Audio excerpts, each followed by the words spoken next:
This is Californian Expats Anonymous. This is Bernie. And this is Snowden. Snowden, how was your Thanksgiving? It was good. It was good. I went to a friend's house, hung out there, had a meal. I'm usually the orphan every year, but I tend to find a place to go, so that's always nice. The man on the streets begging for food, you're saying?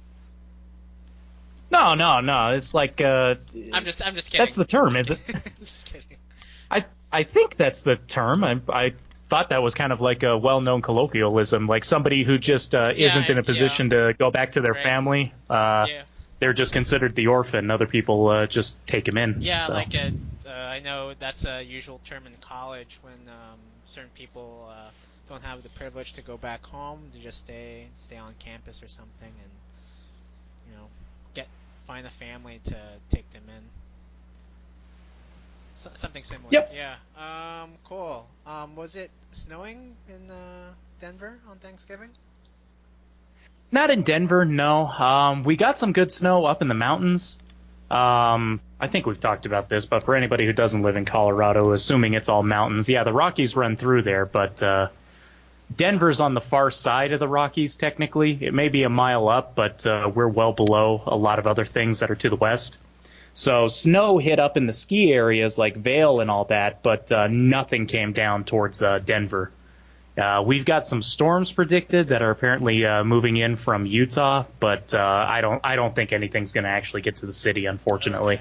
Okay. Did you get a whiff of the smoke from California? Did that at all affect the weather in Denver? No, I don't think it managed to push that far. Yeah. Speaking of which, so as you very well know, as a lot of the people around the world know, California is currently suffering from a wildfire crisis. Not just in the north, where I'm at right now. It's also in the south. So there had been 3 wildfires going on, raging in the state, and I'm much closer to the campfire. Closer to that one. The other 2 are located in Southern California, and the campfire up north, which is about a couple miles north of Sacramento, was raging for about at least a week, really, and it has basically displaced a lot of people, a lot of families, and it's pretty sad, especially during this Thanksgiving season. Do you happen to know what the death toll is at this point? Because I had heard somewhere that there were over 1,000 people missing. That number is inflated, from what I hear. So right now the list is only 475, which is still a large number, but it's not as high as the 1,000 mark that a lot of people were reporting. However, there's already a confirmed death toll of 83 from the wildfires, and most of them were killed by the campfire, the one up north. And so for about a week or so, well, at least a weekend, maybe about 5 days, the smoke that had come from the campfire up north made its way down south into the Bay Area. And so for a couple of days, the sky was fairly hazy, very gray. There were moments where if you drove across the bay, you wouldn't be able to see San Francisco because it was shrouded in this layer of smoke and ash. So we were warned not to go outside because the air quality had just deteriorated so considerably because of the wildfire. Yeah, those headlines were saying that the air quality was worse than Beijing and I forget where in Pakistan, but somewhere in Pakistan, which I think says everything right there. It was that bad. We were getting advice to wear N95 mask, which is I think the standard mask to wear when you're going to a hazardous area. So for a couple of moments, I had been wearing mask while I was going outside, so it kind of felt like a moment from Fallout. It just felt like you're out there in the wilderness and it very shrouded. There was so much overcast from the smoke. The sun was this dark red during the day, and at 1 o'clock and at 1 and 2 or 2 p.m. it would look like it was already sunset. It was that bad, and right now the recent rain and winds have washed away the smoke, but for a couple of days it did kind of look very apocalyptic to some degree here in the Bay Area. A little bit of real life Edward Munch's The Scream going on, I assume. Yeah. It's not great, but I may complain about the smoke, but the wildfire affected the people in Paradise and Thousand Oaks much worse, and our hearts go out to them. And if you want to donate money, I've donated a couple of dollars. I don't have that much. I didn't donate that much, but I gave some money to the Red Cross so they could help out the victims of these wildfires. Yeah, and Red Cross is probably the way to go with any of these things. I'd probably try to stay away from any kind of like GoFundMe or something like that crops up, just because those scammers inevitably jump on, say I lost a family member or something like that, and half the time they turn out to just be liars. Yeah, so. There was that GoFundMe scam regarding that homeless person. There was a couple that invited in a homeless person. They were sharing on social media that they were giving money to this person and helping him out, trying to give him a new life by starting a GoFundMe page for him, but apparently that was all a scam. He didn't really get the money, and the guy or the girl was the one who basically took advantage of the GoFundMe campaign and took much of the money. I think all of the money. So. Yep. Yeah. No, it's even more than that. It seems to have been a complete fabrication on all parts. All three of them were in cahoots from the beginning. Oh, really? I didn't know that all three were in cahoots. Yeah, that's apparently the story that's going on, is that they roped him in order to have a basis for the scam. I didn't read that part. Okay, now that's more interesting. Oh, yeah. Nah, these entire internet e-begging things are just... so often they seem to just fall apart under scrutiny. I mean, there's definitely some valid campaigns out there asking for money, but I think, unfortunately, with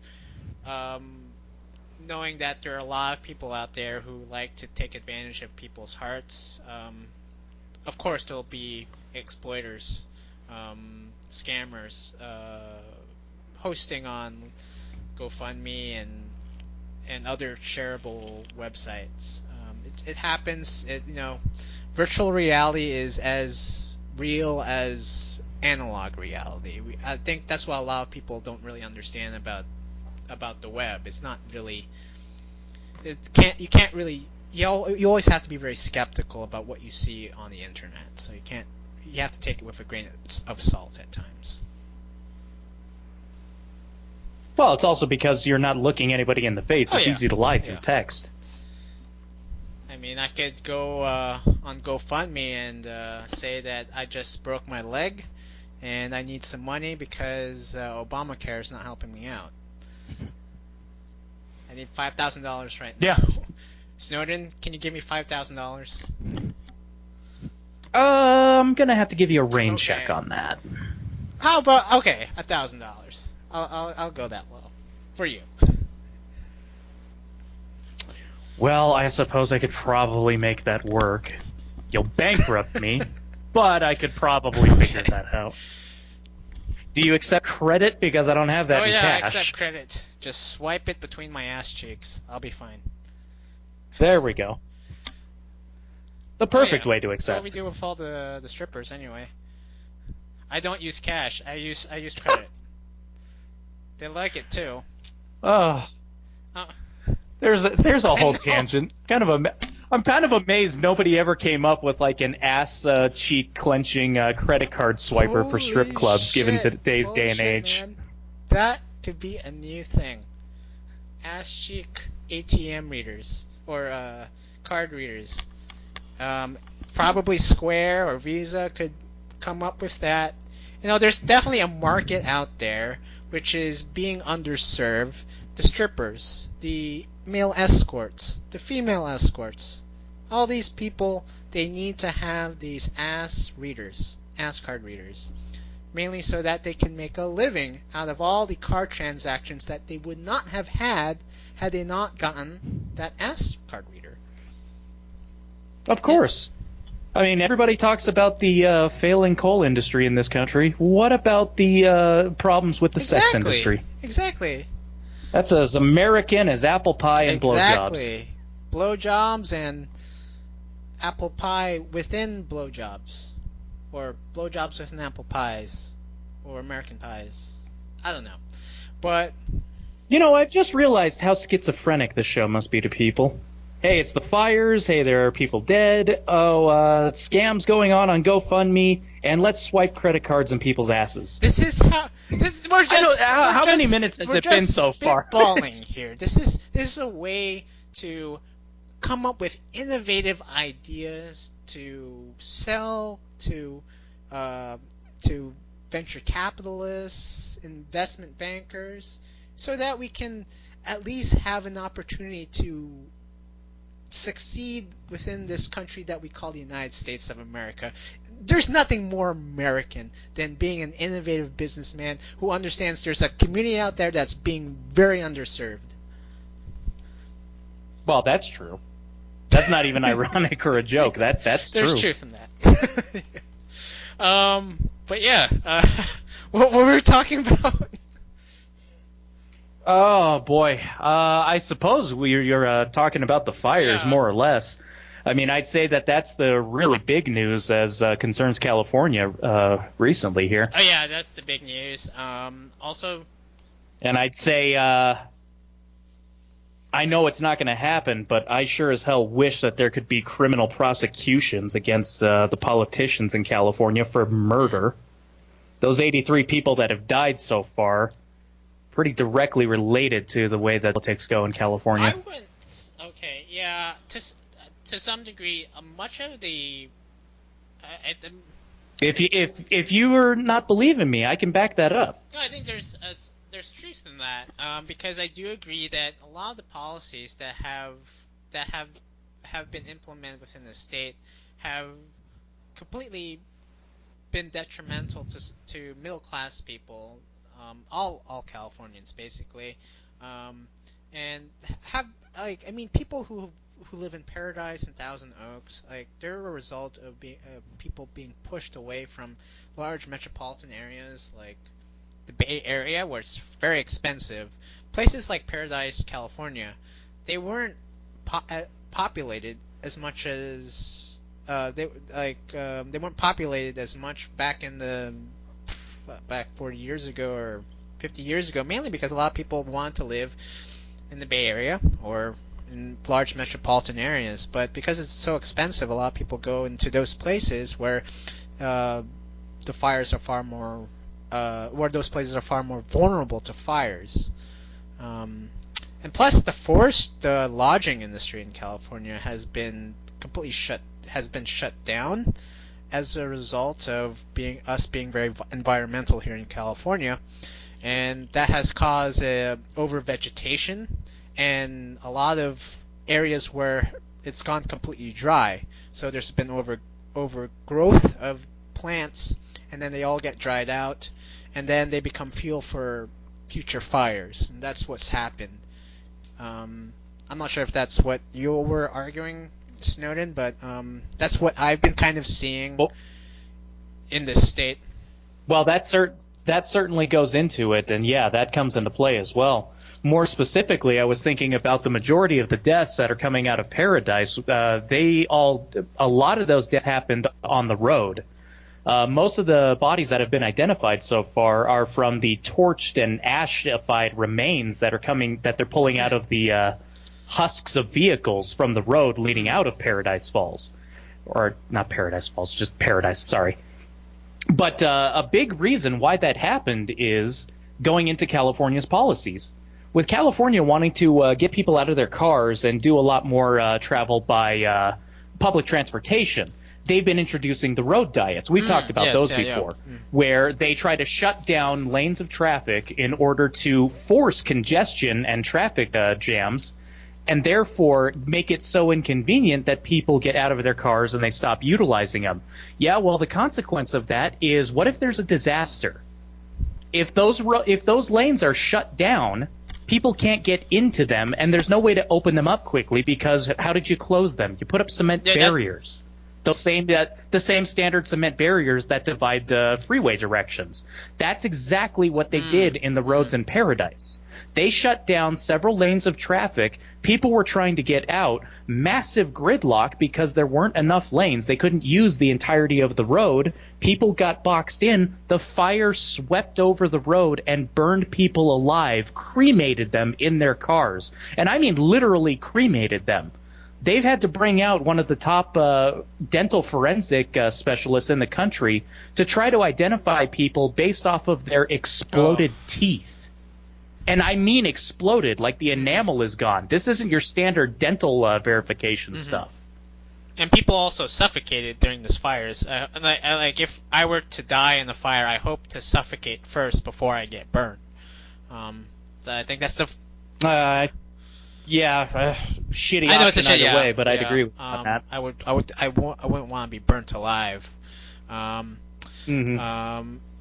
Yeah, but even more than that, now we're also looking at the cause of the fires as opposed to the immediate cause of the deaths. The cause of the fires now, we know that it's coming out of the utility companies. So I heard that PG&E, yes, could be guilty for starting the fires, but how is that? How true is that? Because I'm trying to read the sources here, and some of it has said some sources say that they're not guilty. The utilities weren't on during that point at the start of the fire. So what's happening here? Well, I'll tell you what's actually the most fascinating thing about that is, regardless of how any investigation shakes down, the California State Senate is already working on passing a law to say that if they are found guilty, any kind of monetary judgment against the utility companies can be conferred onto the ratepayers, meaning that people who use the utilities in California are going to be on the hook for any death compensation. The utilities themselves don't have to pay for it. That's, again, going into the policies of California. And this has already happened. This happened with the last series of major fires that we had earlier this year. With SoCal Edison was involved in, I can't remember the name of the fire. The names are so odd. But SoCal Edison was involved when one of their transformers blew out, and that started one of the fires, caused a bunch of deaths.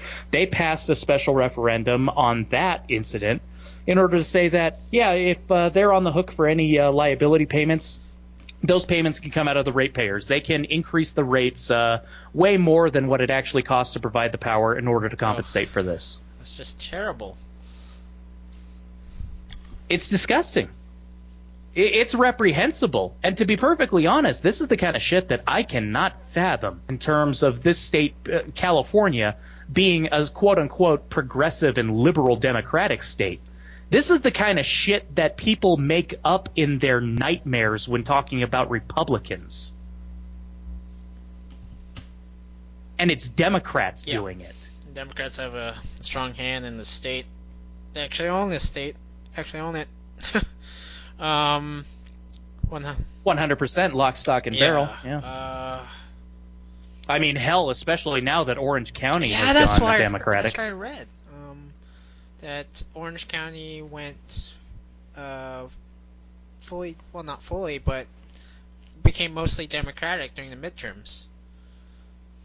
Yeah, which has never happened before. That's very new. So now that I'm living in California, I have to get a California driver's license and schlep myself into the California DMV. No, the Boy, there comes an interesting question. Since you're having to get a new one, do you know if that's going to be do you know if the license that you get, if it's going to be valid for the National ID Act? Yes. So I have to bring in two documents, actually three. So the first document is proving that you're a resident in California. So I have my bills. Second is your social security card, and third is a passport. I'm not actually quite sure why I need both a social security card and a passport because Yeah, passport seems so odd. when you confirm for a job, when you confirm that you're accepting a job offer, right? Usually you can just send in your passport as proof that you're a United States citizen or not a social security card, but another federal document. So you only need one federal document, and usually a passport provides proof that you're both a United States citizen as well as a social security holder or whatnot. Right. For some reason, they're also asking for my social security card. So I'm kind of understanding the logic of why I have to provide proof that I have a social security card when the passport already implies that I have a social security account. So that doesn't really make sense to me. Yeah, none of that really makes any sense. And I'll tell you this, that's unique to California insofar as I know. I've already looked this up in terms of Colorado. Colorado's IDs, when the National ID Act, the Real ID Act, I think is what it's called, comes out, Colorado's driver's licenses will be in full compliance. Oh yeah, they have been in full compliance since 2013. Yeah, and I've looked up the process. My license will expire shortly before the commencement of the Real ID Act. So I have no plans to go into the DMV until I actually need to normally. And I've already verified I don't need to do anything. I just go in there, and since I'm already on file, they will just give me my new card. I mean, maybe it's that I still live in the state, and it's more you're transferring over and you're having to get a new one for the state. But I mean, when I moved to Colorado, I didn't have to do anything special. Basically, I was able to just use my California driver's license. Neither did I. But on your just a little segue here, but on your your Colorado driver's license, there's a star on the corner, right? Which signifies have to double check. Which signifies that is a real ID. Oh, well, mine I don't think has that. I don't believe so. I think the Real ID was still technically in motion before. Oh, wait, no. Upper right star, that it's a star? That means that. Oh, okay. No, I do have a star. You can legally travel in an airport and take an airplane. I do have one. I still have my Colorado driver's license, and I have a star on the right-hand corner of the card. And I think that means that my Colorado driver's license is compliant with federal law. Huh. And I also have my little organ donor mark there, but that's another story.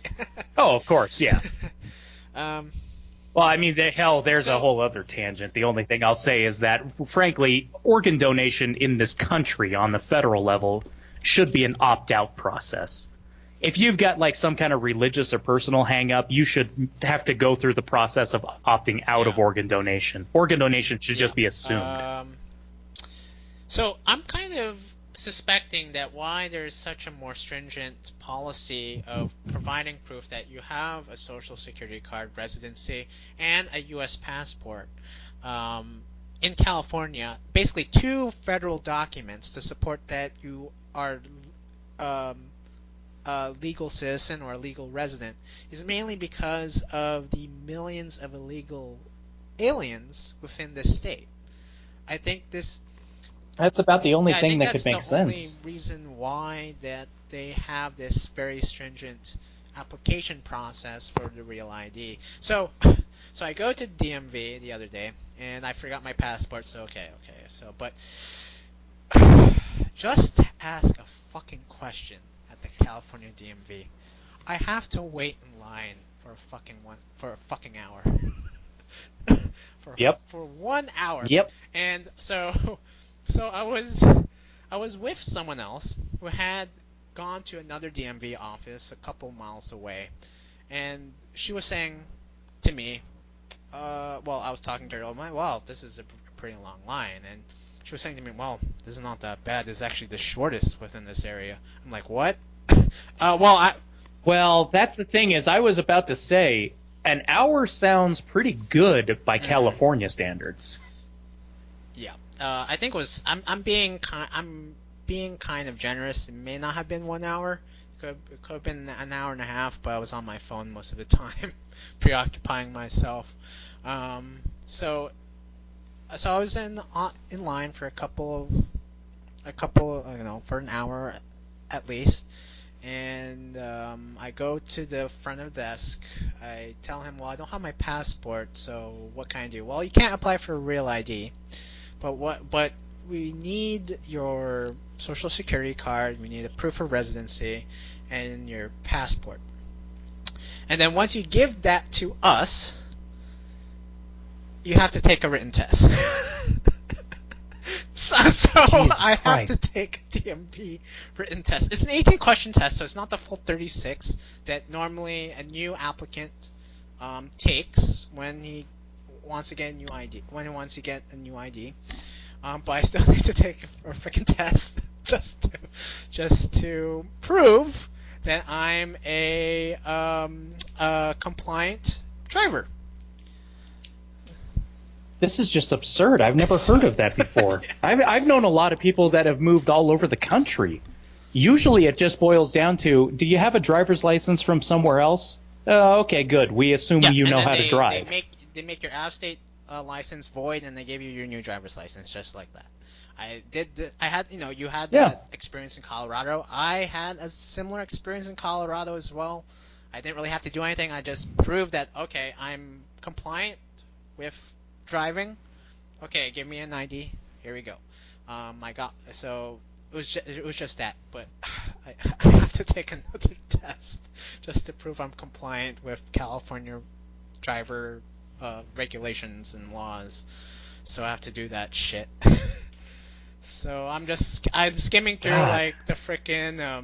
I'm skimming through the handbook and making sure that I know the stuff so I can get my California driver's license. So to all those who are planning to come to the United States, be a lot more cautious when you are relinquishing your California driver's license, because once you leave the state but decide to come back, you need to take another test.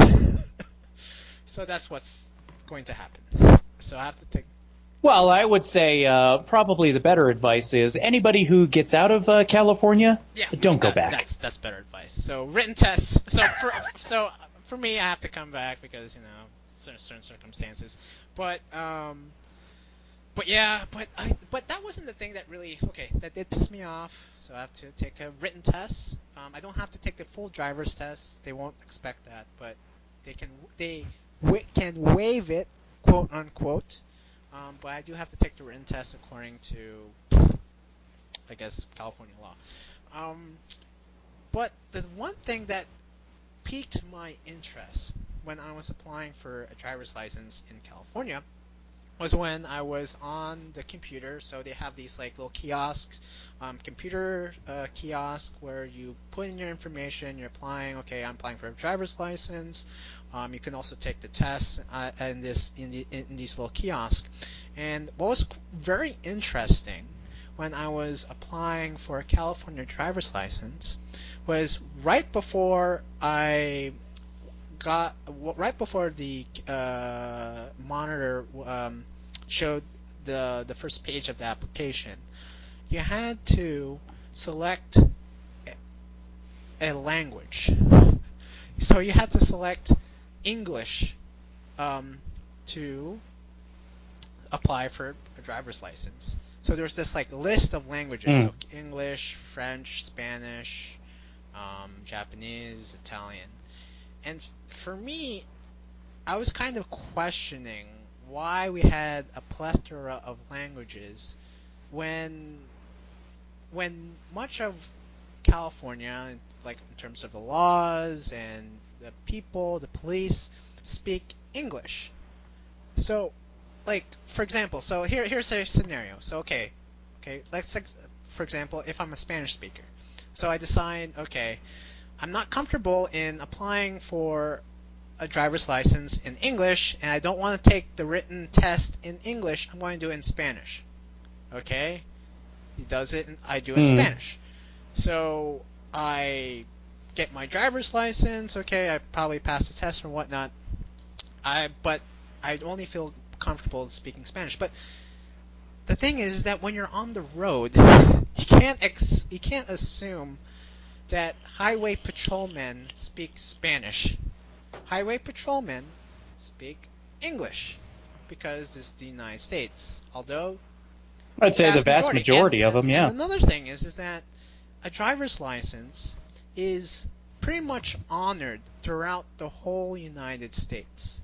So a driver's license implies that you can drive wherever you want within the United States so long as you are compliant with the laws, the driver laws within your state.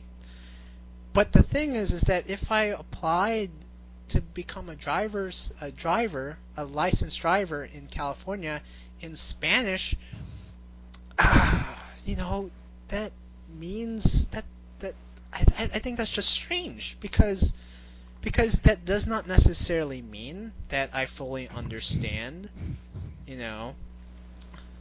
Well, you're right. That is an actual big concern here. Now, something on a stop sign, you don't necessarily need to be able to read the word stop in order to know that it's a stop sign. But how many times do you see informational signs, especially like orange construction signs that have very specific instructions? They have a certain shape, right? That they're hazardous or that, there's a slow-moving vehicle. But I'm thinking like the square orange signs for construction, and those will have all kinds of things like you've got to slow down coming up, or there's a detour here, or the lanes are going to close. They are specific instructions you need to read and understand.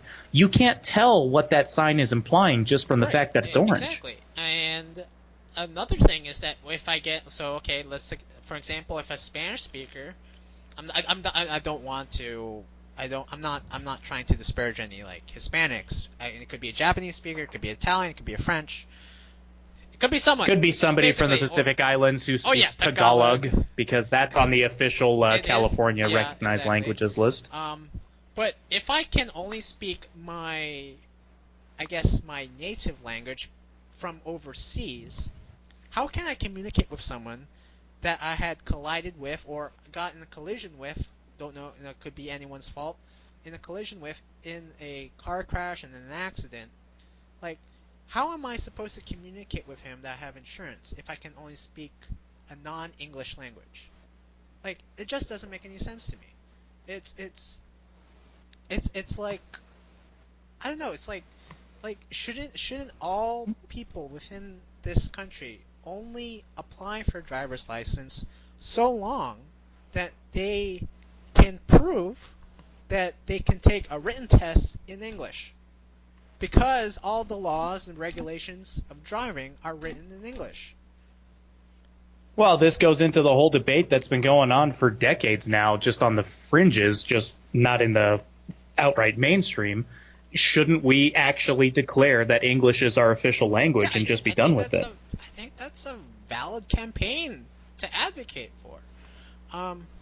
I agree with that. It makes the most sense to me. And it's not for the reasons, like, everybody on one side who always wants to say, well, people want to say everything is racist for any reason, so that's basically where they're going to come down on with that. No, I think you're making the perfectly valid case that I've always believed when I want to advocate for English as being the language, is that we need to have some consistency just to be able to facilitate communication. And also because we're not going to be able to post 250 languages on each individual road sign. That can't happen. Canada. Well, even in Canada, at the very least in Canada, they're dealing with only two languages, and that's only Quebec. They're dealing with French and English. I mean, theoretically, I could actually theoretically understand some people saying that in certain areas of the United States there should also be on a state-by-state basis saying that Spanish is the secondary language of the United States. You know what? I'd honestly agree with that, and I'd say that's fine because Spanish is it's so ubiquitous in a lot of parts of this country. It does make a lot of sense to be able to put it in that context. But no, I don't think that we should be able to say that somebody who speaks Tagalog, going back to that, or Chinese or Japanese or Vietnamese or anything else, or German or French, the Italian, those are the only languages that they speak, then we're just going to assume that, it's officially recognized within the state, so it's okay. No, I want you to be able to read the street sign if you're going to be driving a car. I mean, there are cases where people who go overseas, tourists can drive overseas. When I was in Japan, I saw people dressed in Mario costumes and driving Mario Karts, and they could legally drive because they had an international driver's license, and they were not really expected to read any sort of Japanese signs or whatnot. I think so long as they could read English, that was fine. But we're not talking about tourists here who are getting driver's license. We're talking about residents, like people here that's exactly what we're talking about. Yeah, who are planning to stay here in the long term, and who need to interact with English speakers. If there's a collision, if they get caught by a patrolman, they have to communicate in English. They can't communicate in Spanish because the majority of the population within the United States historically have spoken English, and a lot of immigrants here have decided to learn English because that's the main way to communicate with other Americans. It's an implied tradition. It's not just an implied tradition. It is what it is. I mean, I've known plenty of people of all kinds of races, and every single one of them speaks English, and that's it. They don't speak whatever would be theoretically the associated language that you would consider with their ethnicity. It's not a race thing here. I mean, my very first job when I was 15, I worked with my dad's company making cabinetry and furniture for office complexes, and I was involved with loading and unloading the trucks. I drove around with an older guy. He was Hispanic. We'd go up to the construction sites to start unloading the stuff there. You'd have a bunch of the construction workers come up to try to direct him, and they'd start speaking Spanish, and he'd just have to tell them, guys, I'm American. I don't speak Spanish. I don't know what you're saying. And I will never forget. He always got the weirdest looks of at first like shock, and then looking back on it like a little bit of contempt. And he'd always just say like, I don't know what they want from me. I was born in America. I've never even been to Mexico. I don't speak Spanish. No hablas español. It was funny. At that time, I was taking Spanish in high school. He'd actually turn to me and have me translate a little bit, which was even weirder because I knew at least a few words more than he did. Yeah, okay. I mean, you see that a lot. California has a large Hispanic population, but the thing is that the truth is that this country is meant for English speakers. The Constitution was written in English. This is not Canada. Canada's Constitution was written in both French and English as a way to mitigate conflicts between the French and the English colonists in the 19th century. Okay, but this is the United States, and there is a mutual understanding amongst us within this country that regardless of where you're from, we're all going to communicate in English so that we can share information better, be more understandable. You can speak whatever you want at home. It's fine. My parents speak Tagalog, Zambal, their dialect at home. My friends' parents... Wait, they actually do speak Tagalog?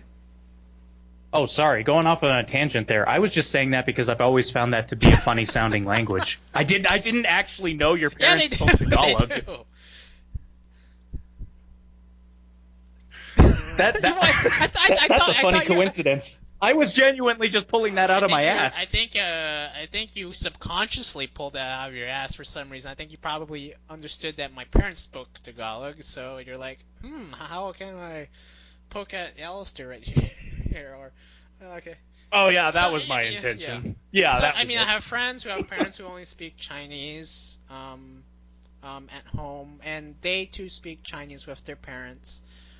But whenever I interact with a Chinese American or a Mexican American, and I'm not just saying this because I'm trying to advocate laziness and like advocate for only a one language populace, right? No, it's English because it's very convenient. It's like the whole point of language is so that you can create a bridge between you and the community, you and another person.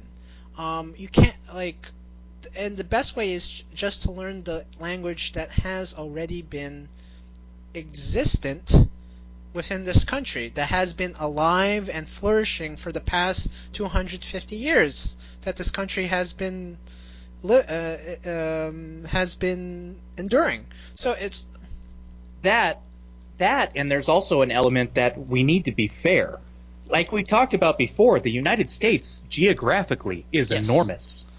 We also have, the last time I looked it up, I think it was about 345 million people that we had crossed the threshold on. There's a lot of people over a huge part of the country. And because we stretch from coast to coast, there are differing populations of language speakers. You have large concentrations of native Arabic speakers in certain parts of this country. But I don't think anybody would speak to say that Arabic should be like a national language. It's only small parts of that. You know, it's also on the East Coast, I'd imagine you'd have a lot more Europeans. I know for a fact because of our history in certain parts of the country, particularly up in like the Milwaukee, Minnesota area. You've got a lot of German descendants. I imagine there's a lot of German speakers up there. You know, I mean, we can't give any kind of priority to any other languages, and it's completely impractical to say that, we're going to recognize every language that everybody speaks on the planet equally. That's insane. This country is starting to become more of a mosaic as opposed to a melting pot that has, that creates this like melding of cultures and peoples. If we're all speaking different languages, there's no way that this country can be united. I find it. We end up like Europe and then prepared for a civil war. Way more than we would be. I think people talk about civil war in this country as just kind of like a frustration thing. I don't think we're really on that verge. Europe, on the other hand, you look at some of the things going on in Europe, and it feels close to like, well, the EU could really break down, and they could actually go into rough territory here. That is definitely a possibility right now due to the surge in populism within those countries, and as a result of the frustration over EU policies and political conflicts and economic conflicts as well. As I was saying, I think California is definitely in the wrong in allowing people to take their driver's license test in multiple languages. It's not. It creates a culture of diverse ethnic groups, really. Like it creates this mosaic of languages. Like if we're condoning every single language, well, condoning, not that they're a crime, but I mean if we're allowing these languages to become the official languages within government papers and whatnot, it really makes English obsolete as the mutual. Basically the lingua franca of this country. So I think more what it does is it provides a massive complication to be able to try to perform any kind of official government business. It's like you were saying, nobody cares what you speak at home or with your family or with your friends or anything. That's perfectly fine. We just want to know that for very official stuff, you have a serviceable grasp on English. Nobody's even saying you should necessarily be fluent. No.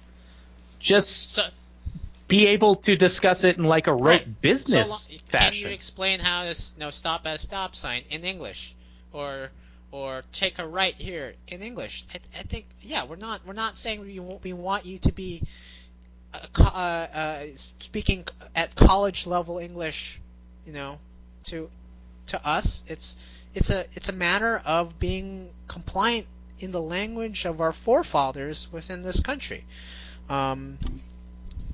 Also, for very simple things like what you were saying before, just being able to understand commands that are given in certain instances. Exactly. I think you can look at a lot of incidences with police interactions where people have said like, well, this person didn't speak the language, they didn't understand what the police officer was saying.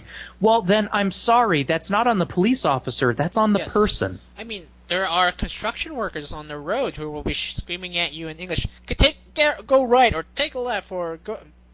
Like they'll be motioning you to do some sort of, move or go a certain direction, and they'll be speaking English. They won't be speaking Spanish, Japanese, Italian, French, German, and whatnot. You have to be compliant you have to be compliant with the laws here in California, and in English. Like there's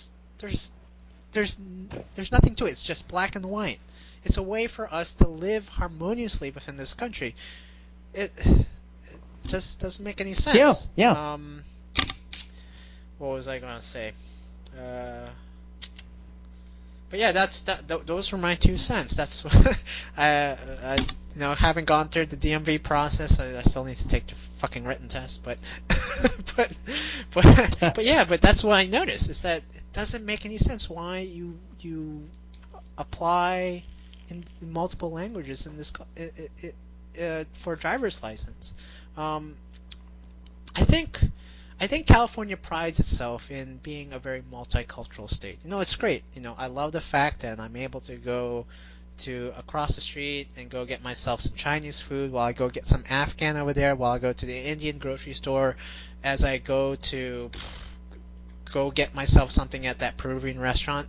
That's great. I love it. But But multiculturalism doesn't necessarily mean that our laws have to be, or our laws or our processes to be compliant with our laws have to be written and detailed in other languages. Well, there's also the simple fact that even that stuff that you were talking about with that business, it's all conducted in English because it's business, which I think says a lot. The private enterprise recognizes this and already adjusts for it. I mean, you can go into a very specific Asian market, and most of the stuff might be marked up in Cantonese or Mandarin, whatever it is. But if you're asking to look for something, like if I'm wanting to get specifically, I want to get like a Peking duck. I want to go home and cook that myself. I can ask about that in English. I don't have to know Mandarin or Cantonese in order to be able to get that. You can assume that the Chinese worker at the store speaks English because it was expected of him to speak Chinese. If we're not expecting other people to speak English, they only speak their own native language. There's no incentive for them to then learn English to communicate with people, with natives here. Well, you know what the even bigger thing is, and this is what I always kind of consider to be insidious with the identitarian politics that are so prevalent in this day and age, is what it does is it shuts down the capacity for people to communicate with each other and to actually interact with each other. If I can't go into that Chinese market and actually ask for something in English, and I'm turned away because I'm not speaking the actual language that they're involved with, I'm not going to go back there. I'm not going to interact with any of those people. Then I'm not involved, and they're isolated, and I'm isolated, and then we're just all isolated, and we go back into a tribal mentality from about 1,000 years ago, where we're looking at our neighbors over the hill with a bunch of suspicion and whatnot. This is the complete problem right now with California, and I think we shouldn't condone the idea that we have a multilingual, process for everything. The fact that we're a very multilingual society should incent us more to have English as our official language. as a way for us to understand each other better, as you said. Like, we don't want to go back to a time when we're very tribal, and the United States has never understood the idea of ethnic nationalism. We don't want to go. We don't want to do that. We don't want to define Americans just because of their skin color, where they're from. We want to define Americans mainly that they can recite, certain parts of the Constitution, or speak English, at least speak English, because it's a way for us to communicate with each other a lot better, and to basically break down the walls between each other, as you implied. We don't want to create a culture of confusion, and right now there's so much fucking confusion, especially with the media. Like, we already have confusion, and it's all in English. So how can we better our current political climate and society if everyone else is speaking a different language? I don't think we can. No, I think you're absolutely right on that. And this is the big problem. Again, going into the European thing, the entire continent of Europe is, if you boxed it all up and condensed it down to like a square shape, it is smaller than the entire country of the United States. And we're not even talking about adding in Canada or Mexico to cover the entire North American continent here. But because of all the different languages they've had, Europe has always been the flashpoint for global wars. Yeah. And I really do think it comes down to language more than anything else. Is that if you don't have the ability to clearly communicate with other people, you're just setting yourself up for diplomatic failures, essentially. So, to some degree, that's why I have some sympathy towards the current European project. Europe faced a disastrous war, 2 disastrous wars in the first half of the 20th century. Millions of people were killed. There were so many casualties. It really incented that generation who lived during those times to create a unified Europe. And so I can understand the idea behind the European Union. I think that's a noble goal. I mean, we taking a continent that had been so tribal and bloodthirsty for the past millennia, not just this millennium, but the previous millennium and the previous millennium as well, taking a continent that had been saturated with bloodshed and make it into a peaceful coexisting country. But the question now is that now that Europe is somewhat unified, which way should it go? Should it be a union of peaceful coexisting countries, or a unified country itself? I think the problem is that they're not having that debate. I mean, this is one of the things. I consider myself a nationalist. I've said that before. And when I say that, people get weird ideas. What I mean by that in this context is that because I'm not in any European country, I've never lived there, I can't speak to any of that. All I can do is just give my thoughts as I see them as an outside observer. And so I'm prefacing this right now by saying that. Like, I don't have any direct thing, and if I'm completely wrong, then just ignore me. People who actually know better. But as an outsider looking into it, the problem that I see is that Europe isn't doing what you just said in terms of trying to consolidate into one big mega country or to work as a unified coalition of countries. They seem to be, as the European Union, overly focused on outside global matters, things that extend well beyond the boundaries of the European continent. That's where I think you get a lot of the problems with the modern Europe as is going on right now, especially with this rise of populism and whatnot that's going on and is taking down a lot of people out there, like Merkel a few weeks ago. So you're saying that basically right now the Europeans don't really have a predefined identity of what it means to be European. A lot of the globalists, a lot of the people who are currently behind the European project look at the project is more a globalist pursuit as opposed to a European pursuit? I'm not even sure about that. Like, I can't get into any of their heads, so I'm not going to try to put words in their mouth. What I'm seeing is that a lot of the European stuff seems to be reaching beyond the boundaries of Europe, and that's where they seem to be mostly focused, as opposed to doing things internally with the infrastructure and trade agreements between European countries themselves. And again, me speaking as a nationalist, I would figure if I was in Europe, I'd want the European Union to be far more focused on what's going on within my country as regards other countries that are my immediate surrounding neighbors. I'm not that interested in the Syrian civil war, as an example. Oh, I understand what you're saying. Okay. Well, yeah, I mean, the migration thing, yeah, it's obviously something I'm implying, but I'm not trying to dance around that issue or something like that. No, I'll go right into it. I think migration is a big deal right there, but that's not the whole of it. I also see a lot of things that Europe is doing in terms of, like, they're trying to get into negotiations in between, like, America and Iran, as an example of another thing. They're trying to do a lot of interventionist stuff in other parts of the world. Not militarily like the United States or Russia does, but in diplomatic senses. And I see that as being that they are ignoring the actual people who they are supposed to be representing. And that's where I see it as a failure point. Yeah. I think it would be better if they did exactly what you said, going back around to the beginning of this, if they actually focused internally and tried to figure out how are we going to try to structure ourselves. Are we a coalition of independent countries, or are we going to try to supersede all of our individual countries and become an actual major country?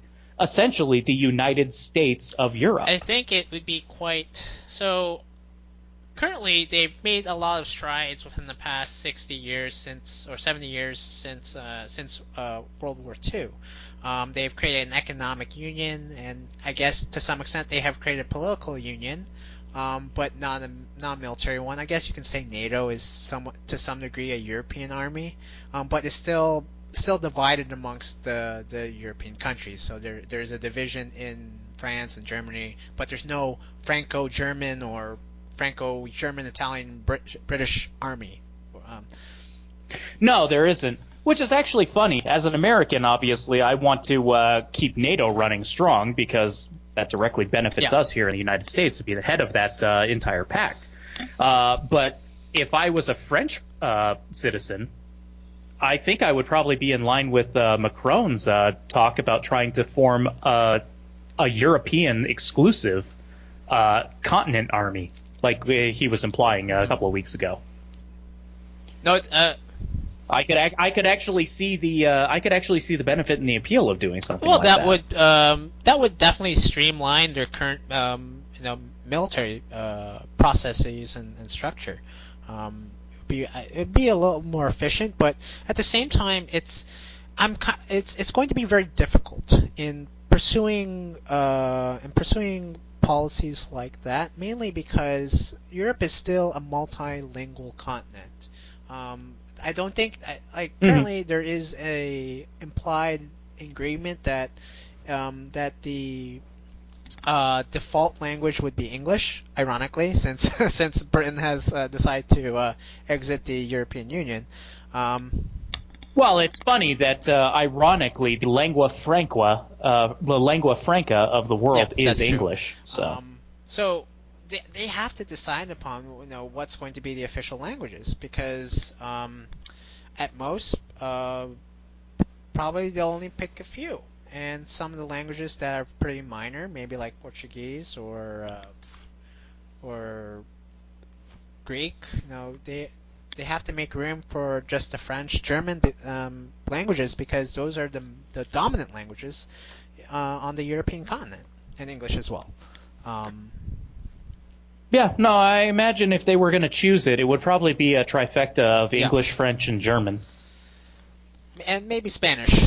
Because let's face it, maybe Spanish. But I mean, let's face it, when you're talking about what's going to be the dominant language, that's ultimately going to be into the language of trade, and that's going to be whoever is controlling the biggest economies. So, again, working English, French, and German. I'd say there's probably a strong argument to be made for German being at the top of that list in terms of Europe. Now, what's kind of funny is that we beat the Germans in World War II, but it seems today that despite our cause in the 1940s, the Germans have basically gone on top in the European world now that. Well, it's the same as the Japanese in the Asian world. Yeah, I guess. But now China is superseding them, supplanting them as the new power in Asia. Yeah, they are. It's funny to think about, though, with China being so huge and having so much of the world's population, they are up and coming at this point. They still technically are. Japan, the tiny little island. They were basically considered back in the 1980s. Everybody was always writing their cyberpunk fan fiction for the future to say Japan owns the planet. Neo Tokyo, right? Akira, right? Oh, of course, yeah. Hey, any kind of cyberpunk thing. Your neon signs in America are always in Japanese. Right. Go back to Blade Runner. Blade Runner. Exactly. You know? At that time, Or Back to the Future. Marty McFly wearing his double ties, talking to his Japanese. McFly! Where are my papers? I don't know what the quote is. I just know that the Japanese boss was very angry at Marty McFly for not doing something. Oh, it's been a while since I've seen them. I got to sit down and watch the entire trilogy again. But yeah, it was something. That part I remember. Yes. McFly. They do speak like that. I am not joking. They do. They actually do. Yeah. I've been to Japan. I studied Japanese. I actually took a few years studying the Japanese language. There are no L's in the Japanese language. Yeah, it's only R's. Apparently, some Japanese people have a hard time differentiating between the L and the R. Yeah. It makes perfect sense. I mean, if it's a sound that you're not used to natively hearing or saying, yeah, you would have a problem with it because R is what they have to utilize if they're trying to convert it into katakana. Okay, I'm segueing a bit, but I think we kind of gone off the tracks here. But we're going to go off the tracks a little more. And I was actually kind of curious as to how many distinct, unique syllable sounds in certain languages. So apparently English has 42 distinct syllable sounds or something like that. So I think it's 42 or something like that. I looked at Japan and I was kind of interested because Japanese kind of sounds very simple because it's like a, I, u, e, o, ra, re, ru, re, ro. So apparently there are only 22. 22 sounds. Yeah. Which is so interesting. Yeah, Japanese is actually a very simple language to follow if you look at it in terms of a grid structure. It goes a, u, and o, kind of like English vowels in a way, and then it's a matter of going across in terms of columns. You've got starting with R, starting with K, starting with N, and yeah, it's just like a 5x5 grid. It's very simple, and it's kind of interesting as to how, despite the limitations within the Japanese sound in the Japanese language, they're able to come up with ways to imitate certain words in English, like for example, like apple. They say apuru. Apuru. Yeah. They don't have the l sound in their alphabet, or not really their alphabet, but in their collection of sounds. So they replace it with ru. So it's kind of interesting as to how innovative Japanese people can be when it comes to trying to come up with ways to imitate words not native to their language. Well, that's why it's actually really interesting to study Japanese if you're an English speaker, is to see how well things from other languages can match up into Japanese. Because they have their syllables as they are, how they're structured, you can convert most anything over to Japanese. They're just like you said, in the case of Aparu, it's just a little funny sounding, but I mean, it's damn close. Nobody would mistake it for anything else. Yeah, so the word I was saying is it's not called syllables, they're called phonemes. Phonemes. So there are about 22 phonemes in Japanese. I just looked this up. So yeah, it's Japanese fairly interesting. Apparently Chinese has like 28, and Korean has 20 phonemes, and English has 42. Although I think the problem with English is that English is such a bastardized abomination of a language. It's gone around. It's been around town. It's like the town bicycle, and Oh, it is, and because of the the long and storied tradition of English just saying, you know what, we don't have any equivalent, and we're not going to make one up. We're just going to adopt that wholesale. I think it's mainly a result. Yeah, like English is basically a product of all the invasions that England has faced throughout the centuries. The Vikings, the Danes, the Romans, the French, the Normans, the Germans, of course, the Celts. Mm-hmm. So it's just this melting pot of languages. And going back to but I think it also took a lot from the places that it conquered when it was imperial. Yeah, that's true. But going back to what we were saying about having one mutual language within a certain nation state, England, in centuries past, despite the fact that they were invaded by so many people, decided that they were going to have a mutual language, English. And so what they had to do was they had to sacrifice certain rules from certain things. Okay, you Danes say this, you Vikings say this.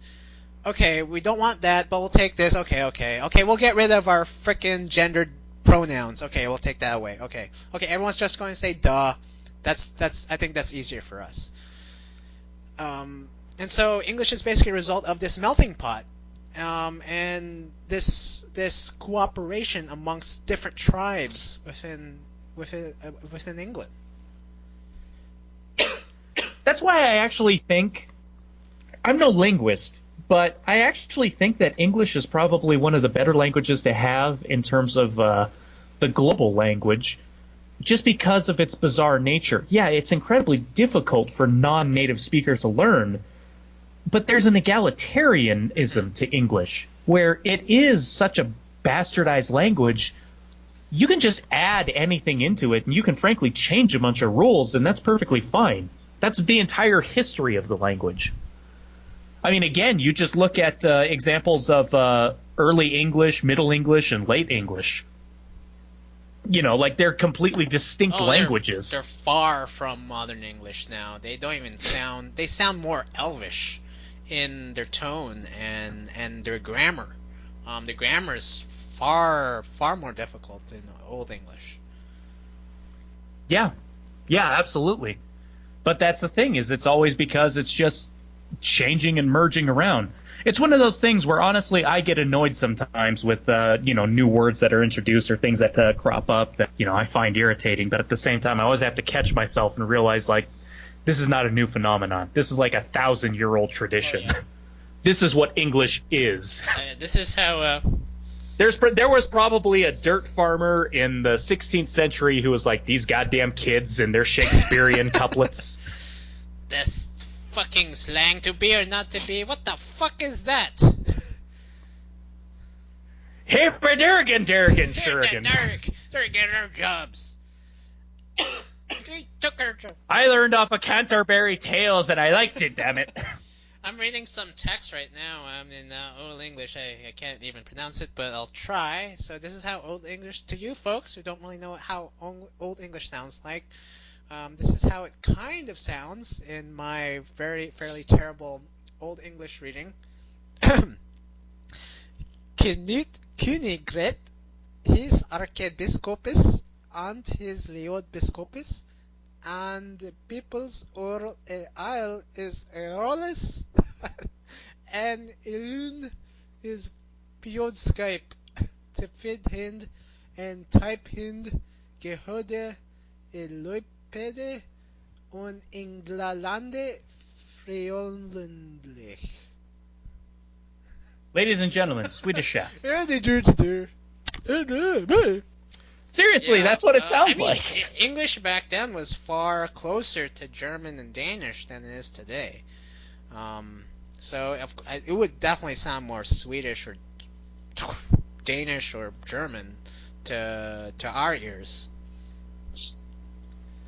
Oh, immensely so. I mean, if you probably, I think there's some people who say that if you if you go to a certain province or state within Germany who speak like Old Frisian or something, you can speak to them in Old English because their grammar structures and words are very similar to those in Old English.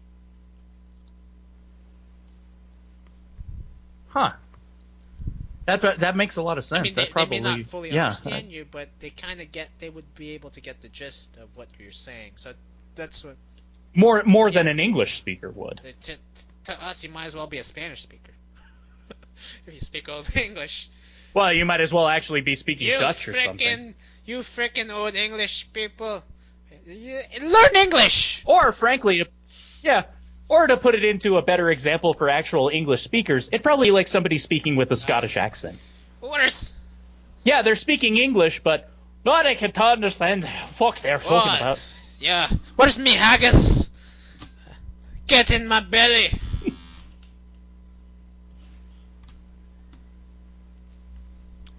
Yeah, we always make fun of the Scots.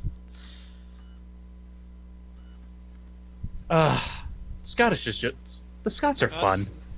I think everybody makes fun of the Scots because everybody loves the Scots. I think the Scots have a good sense of humor. Seriously, aside from the actual English, who is Scotland?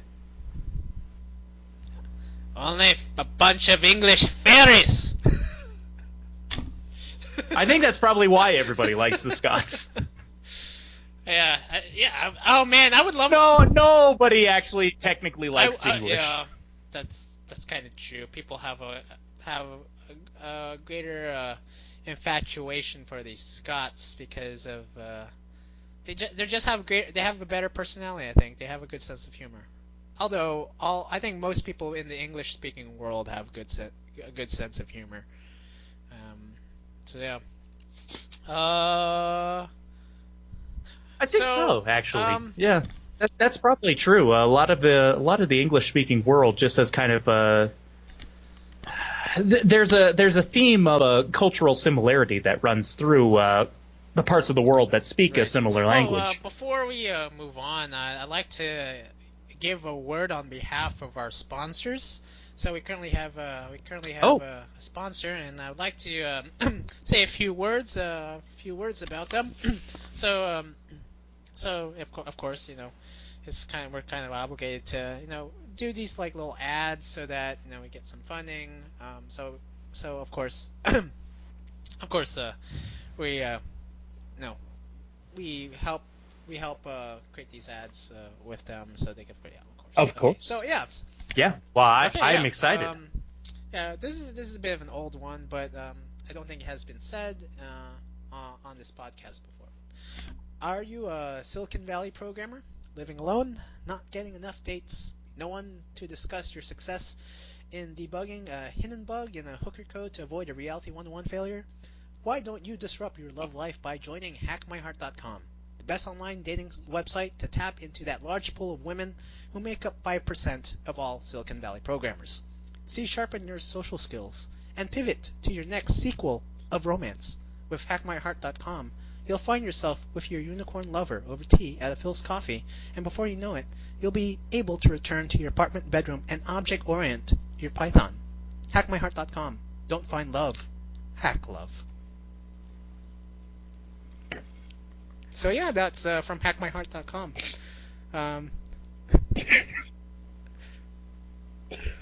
It was beautiful.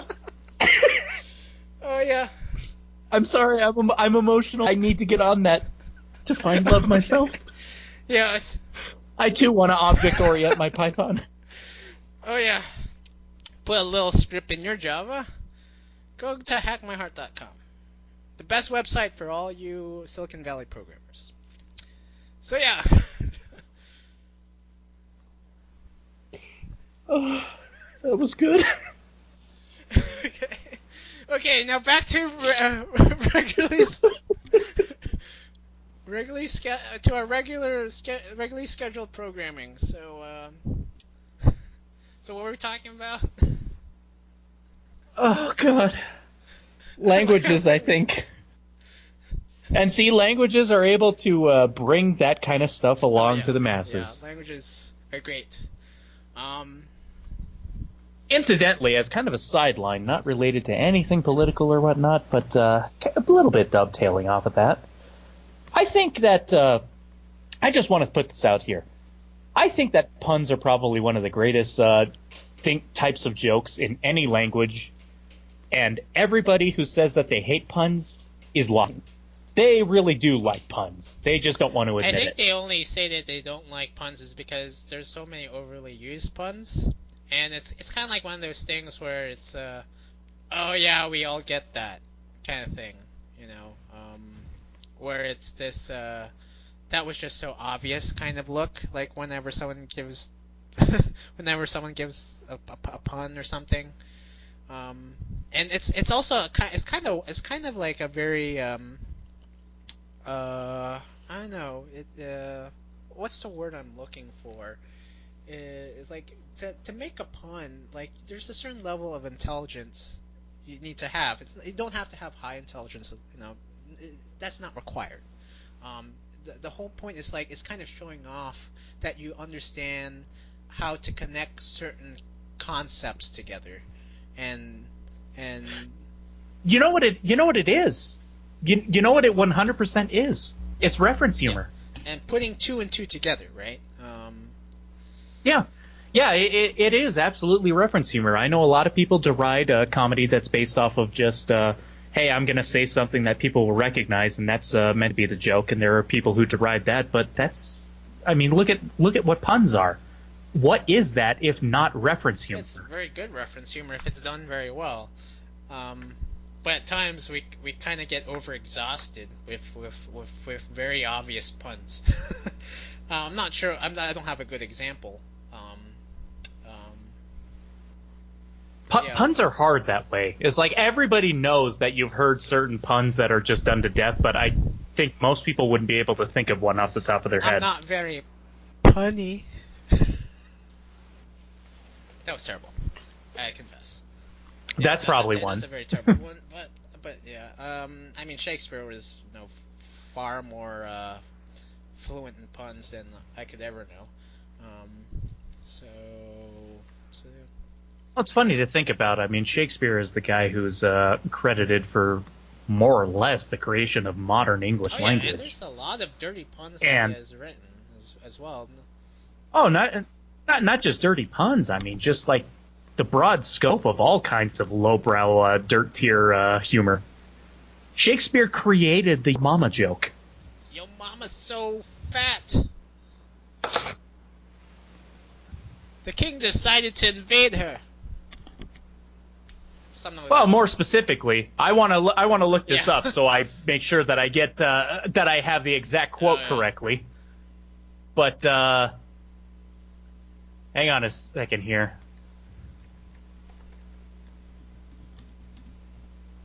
Here we go. It was from Titus Andronicus. Okay, Demetrius, villain, what hast thou done? Aaron, that which thou canst not undo. Chiron, thou hast undone our mother. Aaron, villain, I have done thy mother. That's a good one. Ooh.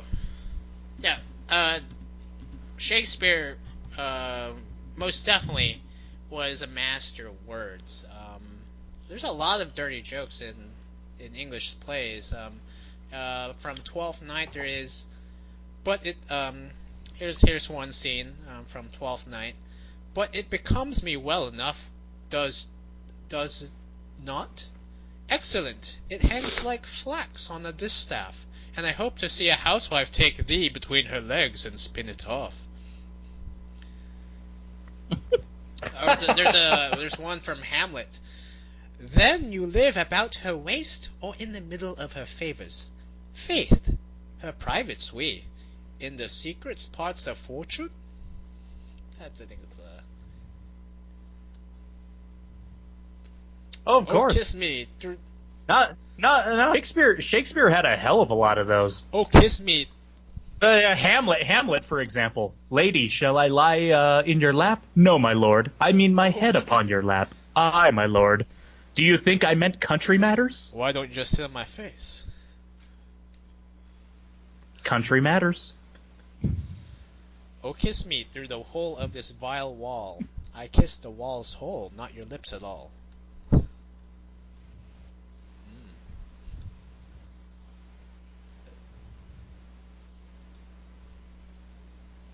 Pistol's cock is up, and flashing fire will follow. And much ado about nothing. Yeah. I will live in thy heart, die in thy lap, and be buried in thy eyes. Apparently, in Elizabethan slang, to die was a euphemism for sexual climax, according to this website. Mental floss. That makes sense. Okay. Don't the French call orgasm la petite mort, the little death? Oh, really? I didn't know that. I'm not. I'm pretty sure that's the case. La petite mort. Man, the French make everything sound so poetic and.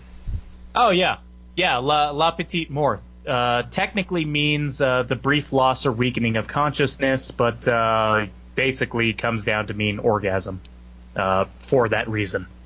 So if you had a good one, you had a good death. A good short death. And then comes the guilt part and the resurrection afterwards.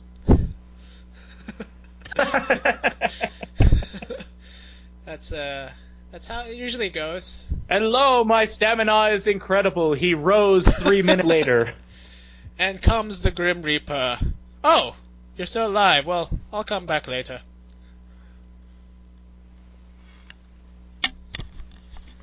Oh yeah. There's language is a great thing, and I think language is such a great thing because it's really a way to share mutual cultures, like referencing. Like we understand 2 points. We can make jokes mainly because we have an understanding of like certain placements of jokes and what jokes are like what's being referenced in a joke. So if we can speak one language, if we speak a mutual language, if we speak multiple languages, like we won't be able to make jokes. So that's probably a good incentive as to why we should have an official language defined in our Constitution, which is English. So yeah, so that we can laugh. Yeah, absolutely. Let's see here. Is there anything else in the news lately? I haven't really that like anything in the news lately that we haven't covered yet. Oh, there's always a ton of stuff that's in the news, but I mean, of course, the caravan. Oh well, yeah, of course, the caravan, yeah. So lately, so there has been this micro caravan that has traveled for hundreds of miles. Started on the southern border of Mexico, near I think was it Guatemala and whatnot. And the caravan has traveled across Mexico and has now finally finished at Tijuana, Mexico. And Trump has definitely threatened to halt any border crossings that come at the U.S.-Mexico border. What's kind of ironic, though, is that the mayor of Tijuana has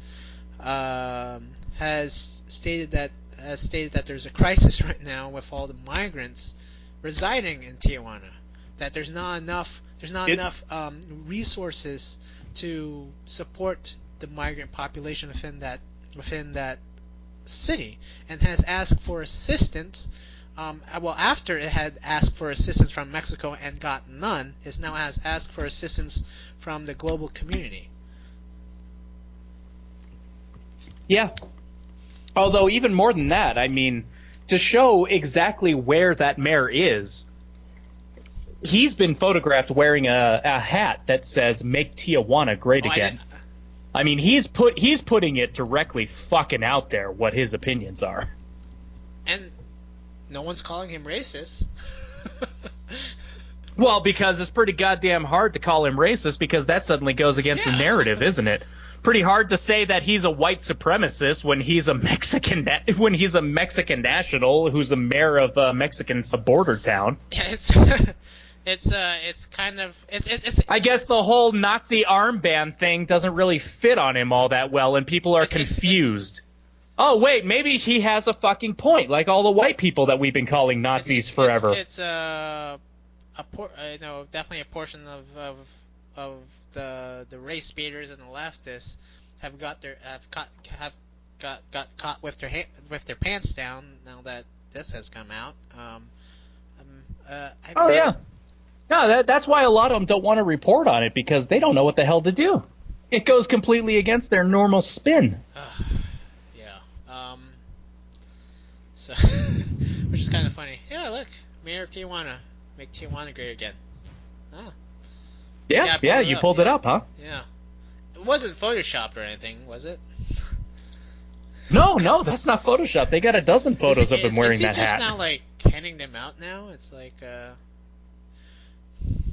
Oh, I don't know if he has a lot of them. I mean, that to me was the funniest thing, that he had that custom made, obviously, for himself, because he was going to make sure that there was no ambiguity here. I'm with Trump. Yeah. Well, damn right.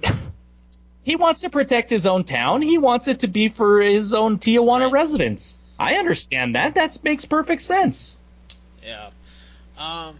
Plus, what I heard is a lot of, if you look this up, a lot of Mexican residents are really pissed off with the migrants because they started bitching about the hospitality that Mexico was showing them. It's like, we don't like the rice and the beans that they're trying to offer us. Yeah. And once that tweet came out, there were so many Mexicans that rose up with just a resounding, well, fuck you and fuck off. Well, beggars can't be choosers. So, yeah. Well, that's basically the entire point of it, isn't it? Like, you can't be all fussy. Like, you just escaped your country, and now you're saying Mexico's not good enough, and now you want to go to the United States. That's a huge insult to Mexico right there. You traveled the distance of Mexico, basically saying, well, I don't really want to be in Mexico. I want to be in the United States because your country's screwed up. That's basically what the migrants are saying. Yeah. It's also an interesting thing. I mean, what do you expect to get here when you come to America? Do you think you're suddenly not going to be able to get Mexican rice and beans? God damn it, I love getting Mexican rice and beans.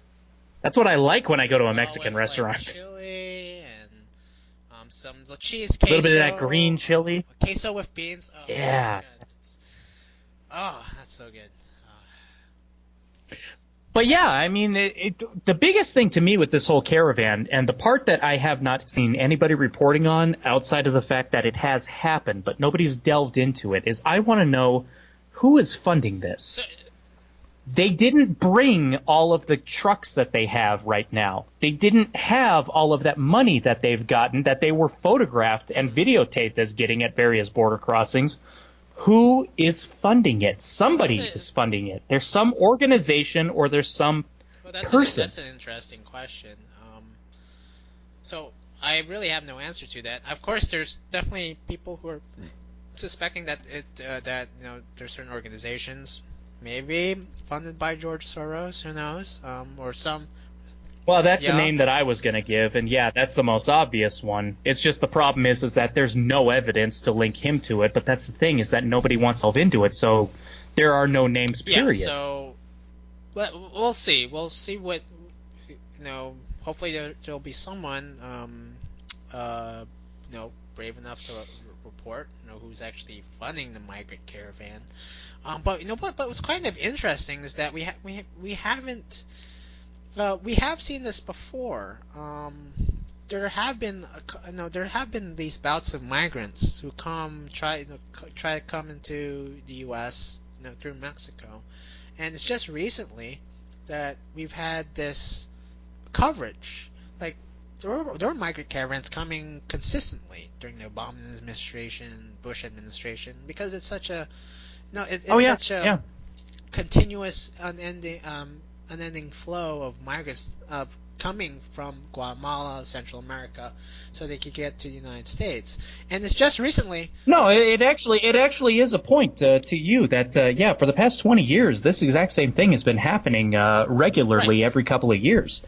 But they're only bringing it up now because Trump actually wants to stop them. So it seems to me like the main reason that the news media is bringing it up is they want to use it to paint Trump as looking bad. Yeah, exactly. And Obama was. Whereas with Obama, for the most part, opened up the doors, let them in, and put them into the asylum process, which effectively meant that 75% of them never showed up for court dates and just disappeared into the woodwork.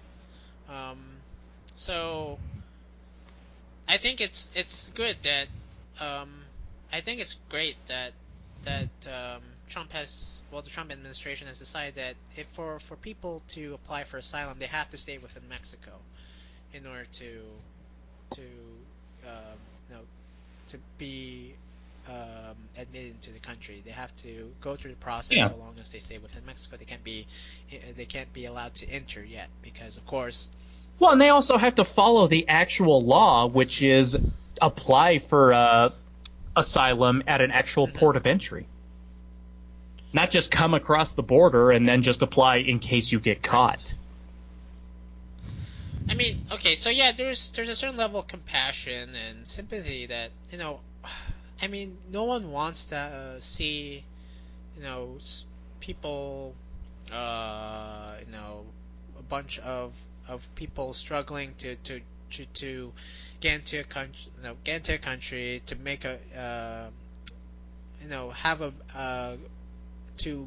have a better life, to get a better opportunity for themselves and their family. But the truth of the matter is that just because you want to get into the United States for economic reasons doesn't necessarily mean that you're a refugee. Generally, that would mean you're not a refugee. And most people within these migrant populations only want to enter the United States because they want to make more money. Of course, they want to have a better life from what they had in Honduras or Guatemala, but they could have had a better life in Mexico as well, right? I mean, they got out.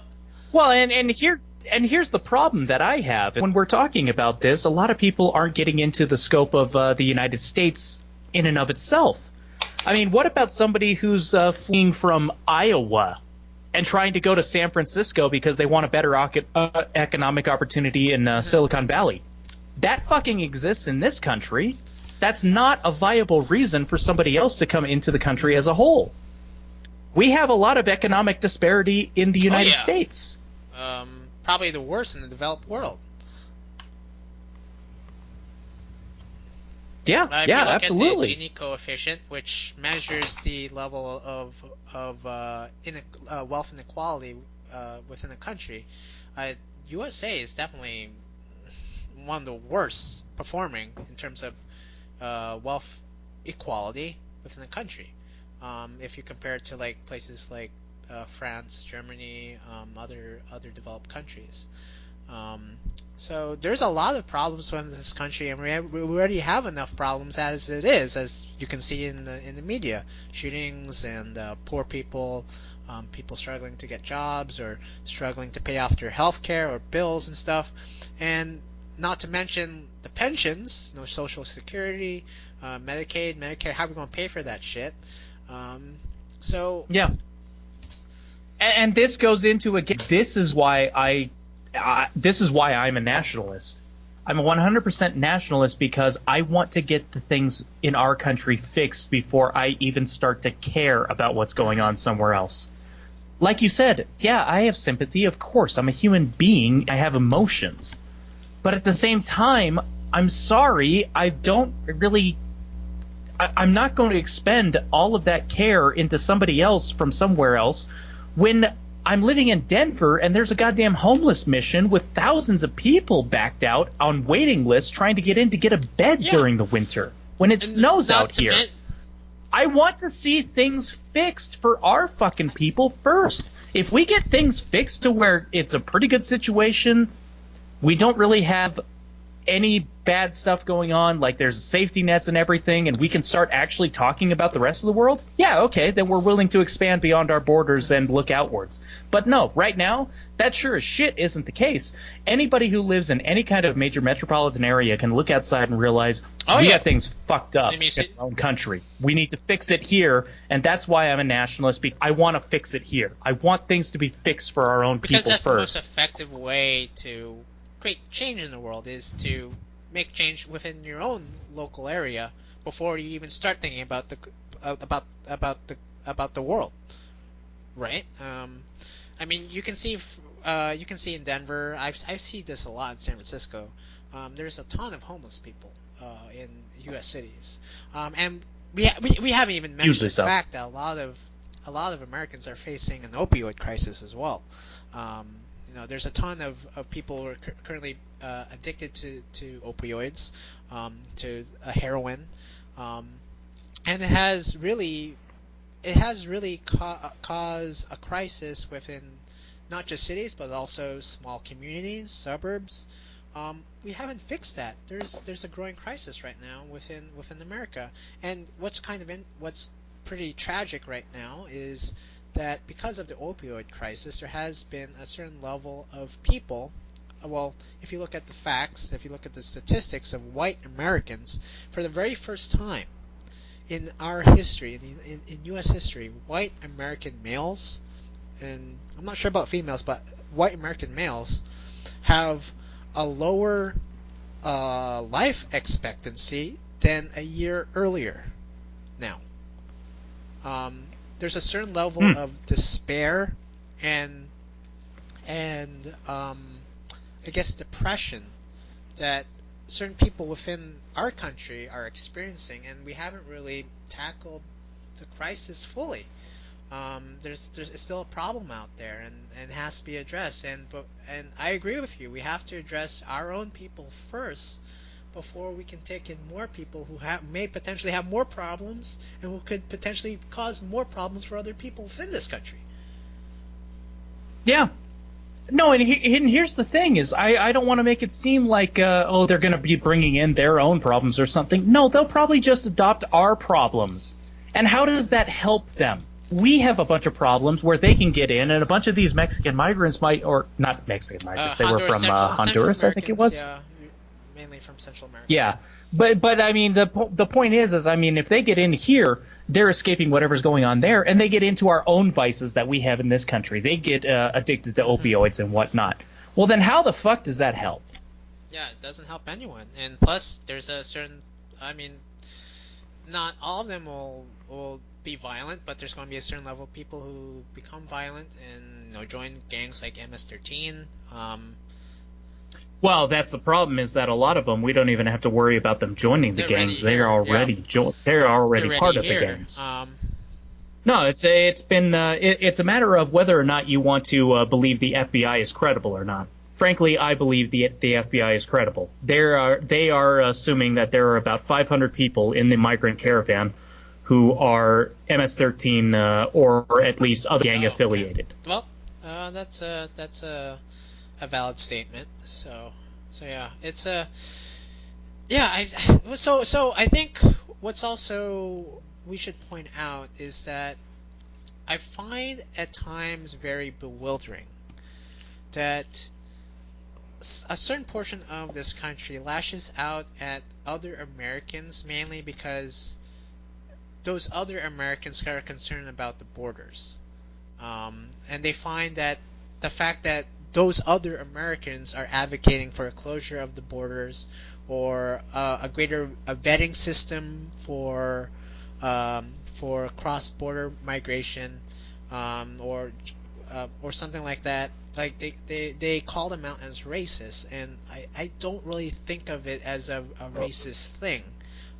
We fully understand what's going on the U.S. Mexico border. I've researched this, but like while I was at working for another company, I was doing some research, writing reports, and there's a ton of problems. There's a ton of problems on the U.S.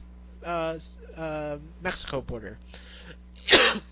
The Southwest United States is currently facing a certain level of invasion due to drug cartels trying to smuggle in marijuana, beheadings, a lot of killings on the Southwest border. You would be stupid not to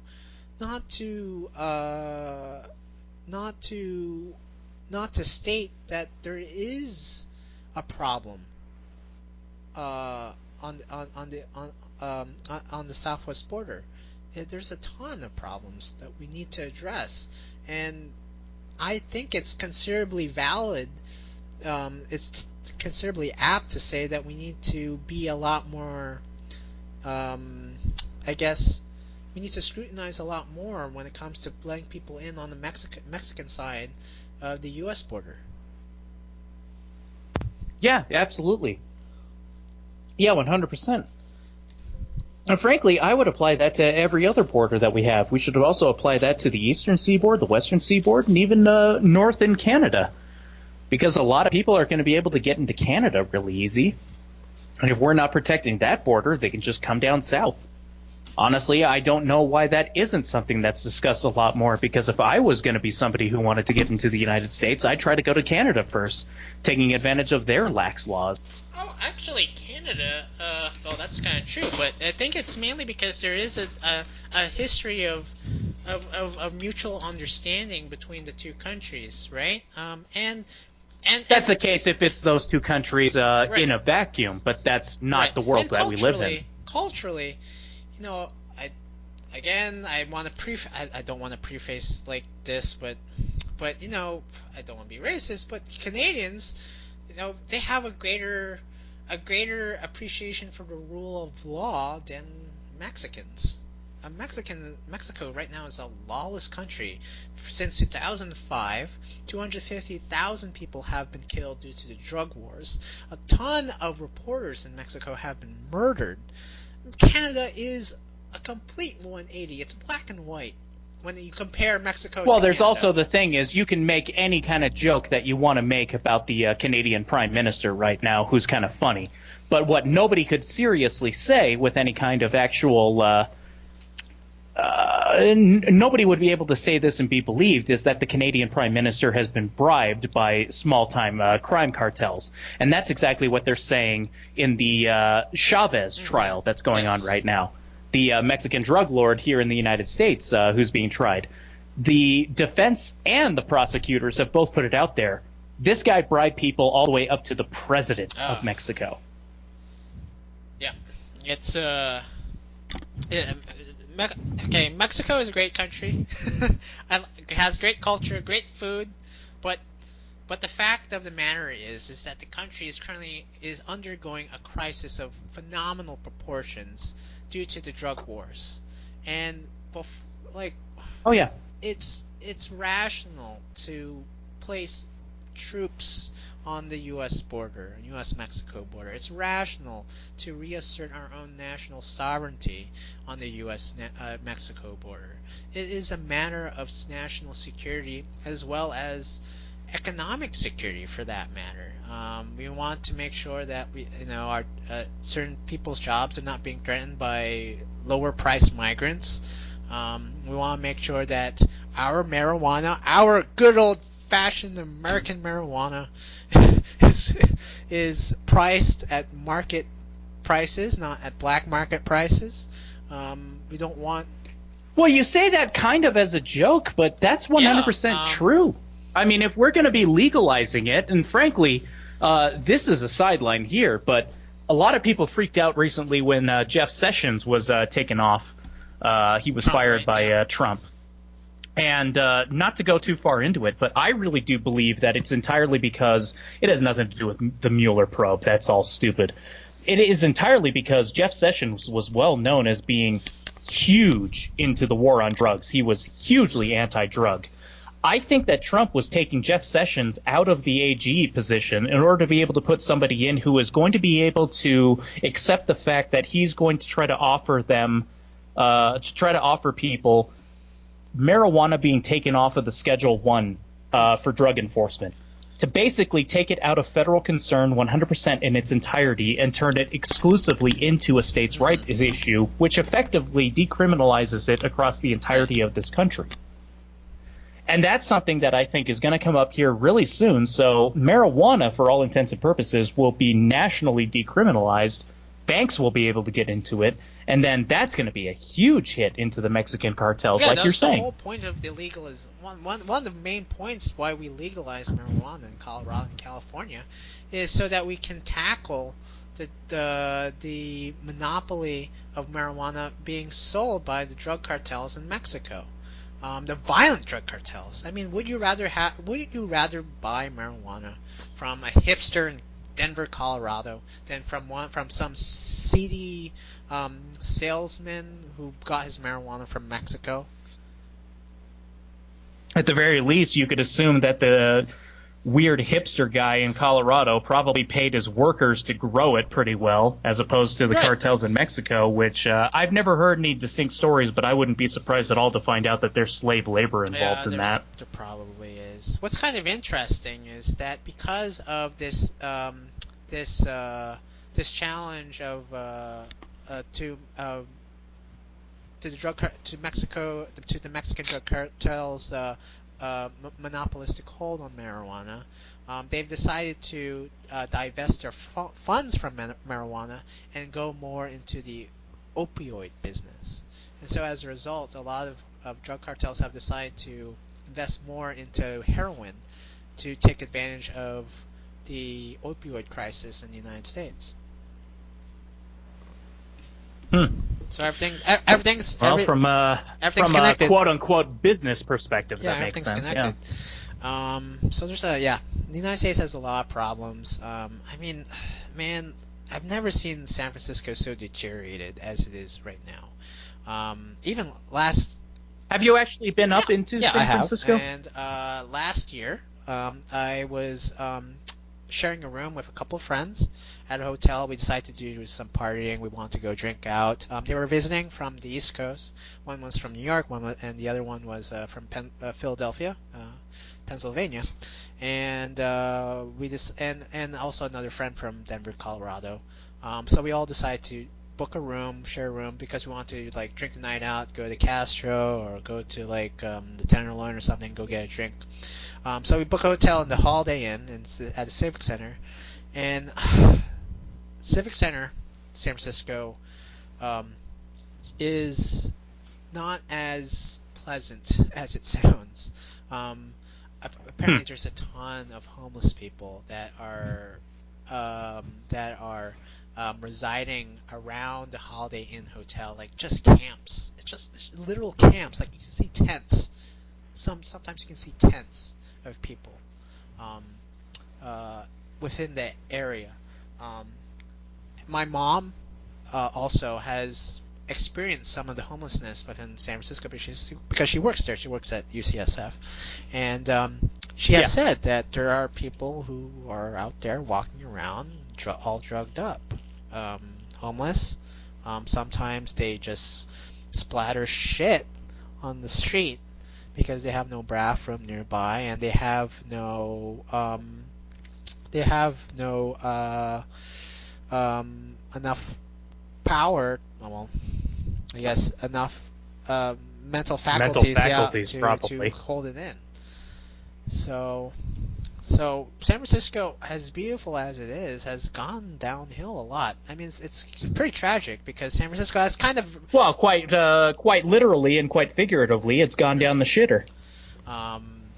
That's no pun intended. Oh, pun is 100% intended.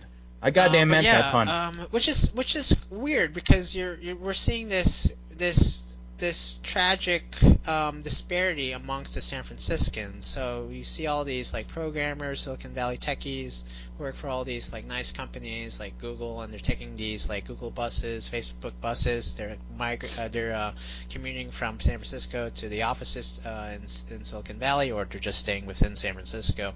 And then you have at the bottom level all these like homeless people like camping outside Civic Center or like certain streets. It's become San Francisco has really become a national symbol of the income disparity within this country, and it's so ironic because San Franciscans like to think of themselves as very liberal and very egalitarian, but there's nothing egalitarian with the fact that there's a ton of homeless people, camping around their city. Yeah. No, it's an actual expose of the hypocrisy. Yeah, it's just sad. So it's not just San Francisco. You see in Oakland, you see in even parts of Silicon Valley where it's not as urban as San Francisco, but no, it's definitely suburban. So sometimes I see people camped on the freeways as well. So it is definitely. I'm not sure. I don't think it's at crisis level yet, but definitely. I mean, it's the term crisis is moot because we're not sure when someone will like act upon this, because it's just like it's been this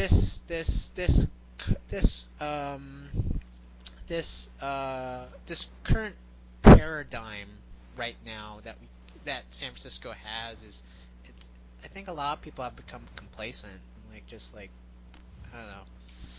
Have kind of let things go. I mean, there have been programs that have been introduced, such as literally picking shit up program or picking needles up from the streets program. So it might be getting better, but we haven't really tackled the idea of income inequality. I think there's a lot of things there are a lot of issues that are very complicated within this city, not to mention within this country, and we haven't really fixed it yet. So hopefully things turn out better in the next 10 years. Well, we can only hope. Does it? I mean, it's one of those things. I mean, generally speaking, the average position in life for your average human being has only gone up every single year. But it's always a question of whether or not that's going to translate to any specific area. I mean, San Francisco may get worse before it gets better. It could. That's the awful truth. So yeah, I'm not sure. There's some people who have kind of compared San Francisco to Detroit. Detroit was once the car capital of the world. I think it maybe is. I'm not sure. What? I think there's a certain level of California schadenfreude that we like to exploit. You know, me, I like ranting about California because it's just a huge mess. But there's enough to find to rant about. Yeah. And I think to some extent, those people who like to rant about California also like to compare San Francisco to Detroit.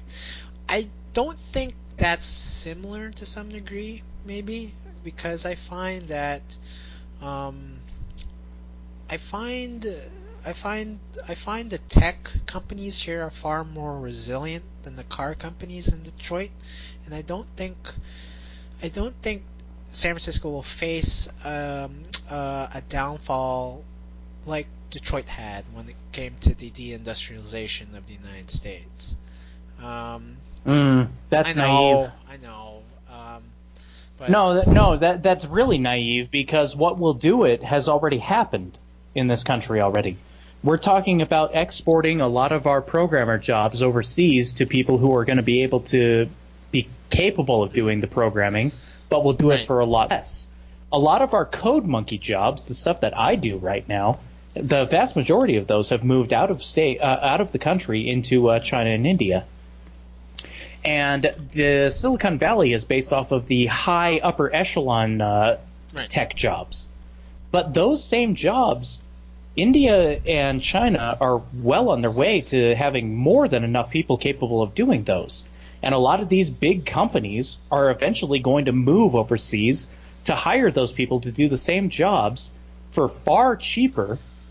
And then the Silicon Valley system is going to collapse, because why would you pay an American software engineer like $200,000 a year when you can pay an Indian to do the exact same job for about $90,000? Well, just to someone to play devil's advocate, I mean, it was far easier for the car companies to move their jobs to places overseas, mainly because the fact that it was no. I'm sorry. I'm sorry. I'm going to cut you off immediately. I'm not even going to let you finish that, because I completely disagree.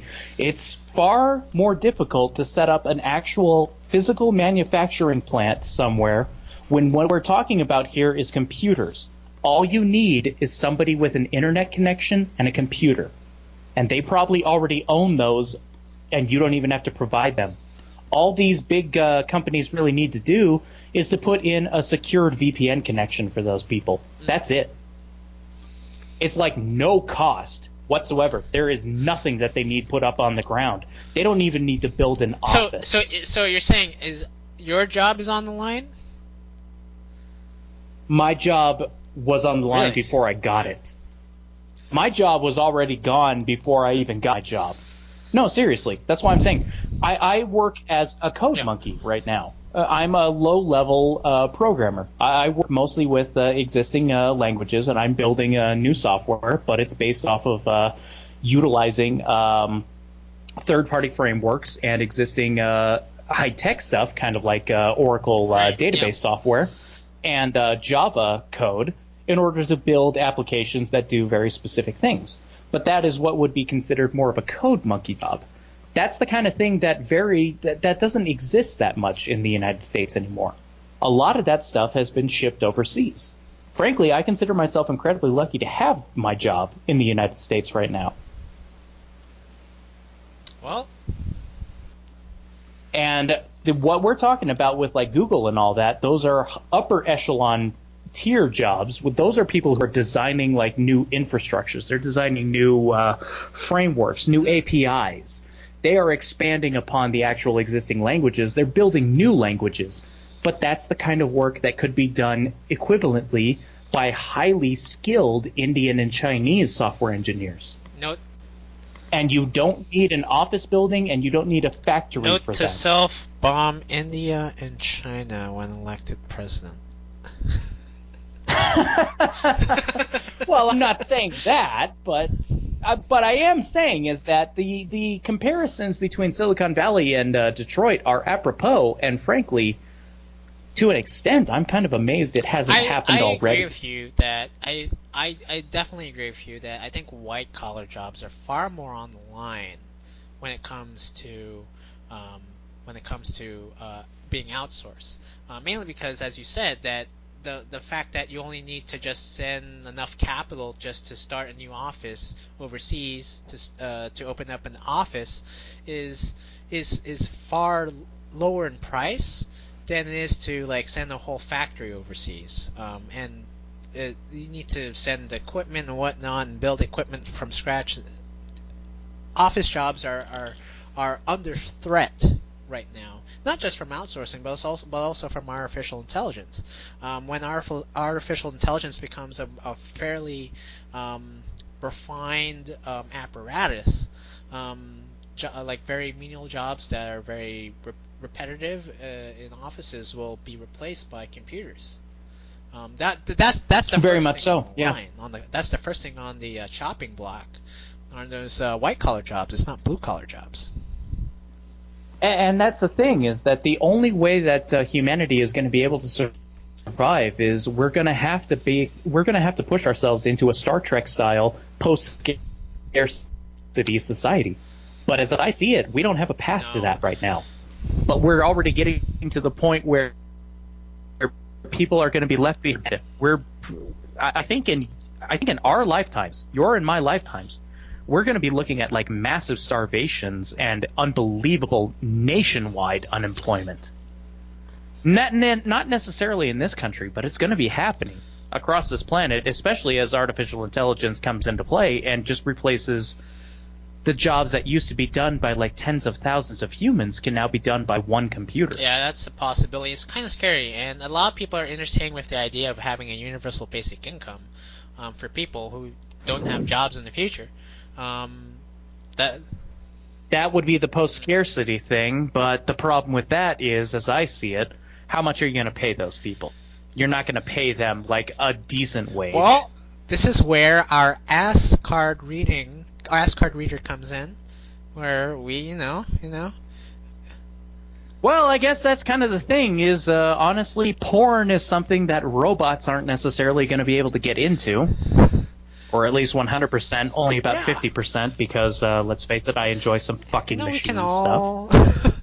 We can all sell our bodies, whatnot, and I think a lot of people in the future, at first, the first well, wave. If you're going off of universal income and you don't have a job, so you're gonna have a lot of time to watch porn. The first wave of robots will come in. They'll try to take the jobs of the strippers and the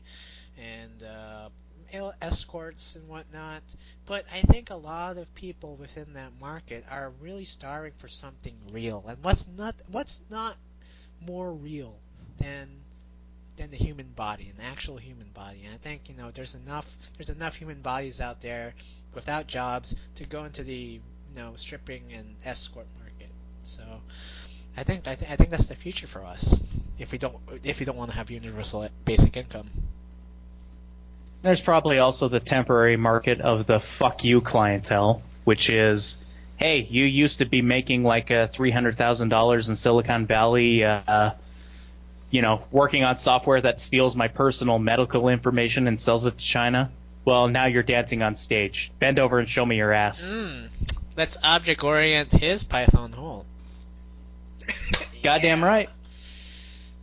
And hell, I know that it's mostly men in the tech industry, so I'm not even gay, but fuck it. I'll bend the other way if it means that there's a humiliation aspect going on. It's great. As a gay man, it's amazing. You're missing out. I don't know, man. I'm judging by myself. I got a hairy asshole. I'm not exactly sure I'm interested in seeing a bunch of other guys' hairy assholes, Probably need to have a Brazilian wax or something.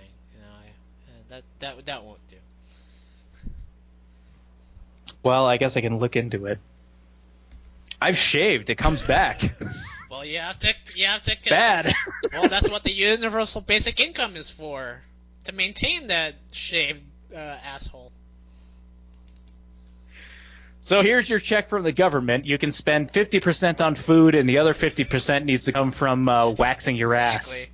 Because that's the only thing that you can do anymore. Is bend over and blink for the camera. When you're so when you think about it, so let's look at it from the perspective of the customer. When he has a card in his hand and there is an ass right in front of him, he doesn't want to swipe his card on someone's ass, which is fairly hairy. He wants to swipe his card into someone's ass, which has been well maintained and cleaned and shaved. I mean, because that card has to be used multiple times, and he's touching that card. So, okay, well then that comes into an interesting discussion that's actually kind of funny, because it's half going along with this same joke and half making a serious point, is that you're only going to be doing things for personal maintenance and professional maintenance if it's actually relevant to your job. Right. So if everybody is a sex worker, then everybody all of a sudden has shaved pubes and Brazilian assholes. Exactly. But the people who won't be performing very well are the people who don't have those shaved assholes. So you have to weed some people out. There needs to be an industry standard for an asshole, and right now the industry standard is a shaved one. Or at least in the future, I mean. Okay. Well, we're probably getting to a position where everybody starts catering exclusively to weird niche fetishes, because how could you not? That's where the money is. It's kind of like microbreweries, right? You have of course, you have your Budweisers, you have your Pabs and Pabst Blue Ribbon and Bud Light, but there's definitely a market for an Avery's beer or a Colorado beer. You know, there's definitely a micro market for those, and you know, maybe there's definitely an Asian fetish. So I could definitely be a salesman for my body right there. So I think I could do well as an Asian escort. So Problem is I'm pretty sure I'm going to meet the laws of supply and demand. I imagine that there would be a small but dedicated group of fat white guy enthusiasts, but unfortunately there's going to be a surplus of fat white guys. You'd be surprised how you know, how big that niche market is. Okay? I'll take your word for it. I'm assuming not. Well, you can always go to Asia, and they love white guys. Yeah, but again, I'd figure like fit white It guys. doesn't matter so long as you have money. Oh, well, hell, there is the problem, isn't it? If I'm selling my body because I can't work a job anymore because artificial intelligence took over things, I'm not going to have a lot of money to be able to work with. Well, you just... Yeah, As long as I can present you myself gotta as rich. hustle, man. It's about... And plus, we have to take into consideration the exchange rate in those Asian countries, right? So, despite the fact that you're probably making menial wage as a sex worker in the United States, your income inflated into certain, you know, Asian currency prices will be like having a six-figure income over there. So you'll be living like a king. That is true. That is true. I find this interesting that we're deflecting kind of the horrors of human irrelevance with sex jokes. I think that's a human thing. You know, it's a very human thing to do. What can you do? You can either cry or you can laugh. Shakespeare, and Shakespeare had a ton of sex jokes. Oh, well, of course he had a bunch of sex jokes, yeah. I wasn't even talking specifically about the sex jokes. It was more like, I think we're both realizing, like, this is inevitable. Yeah, it will yeah, happen. it will. And all we can possibly do is just mock it while we have the chance. Mock it until we die. That's the best way to, like, address any certain problems in our future. Indeed. Yeah. What else is in the news apart from artificial intelligence threatening us to become sex workers?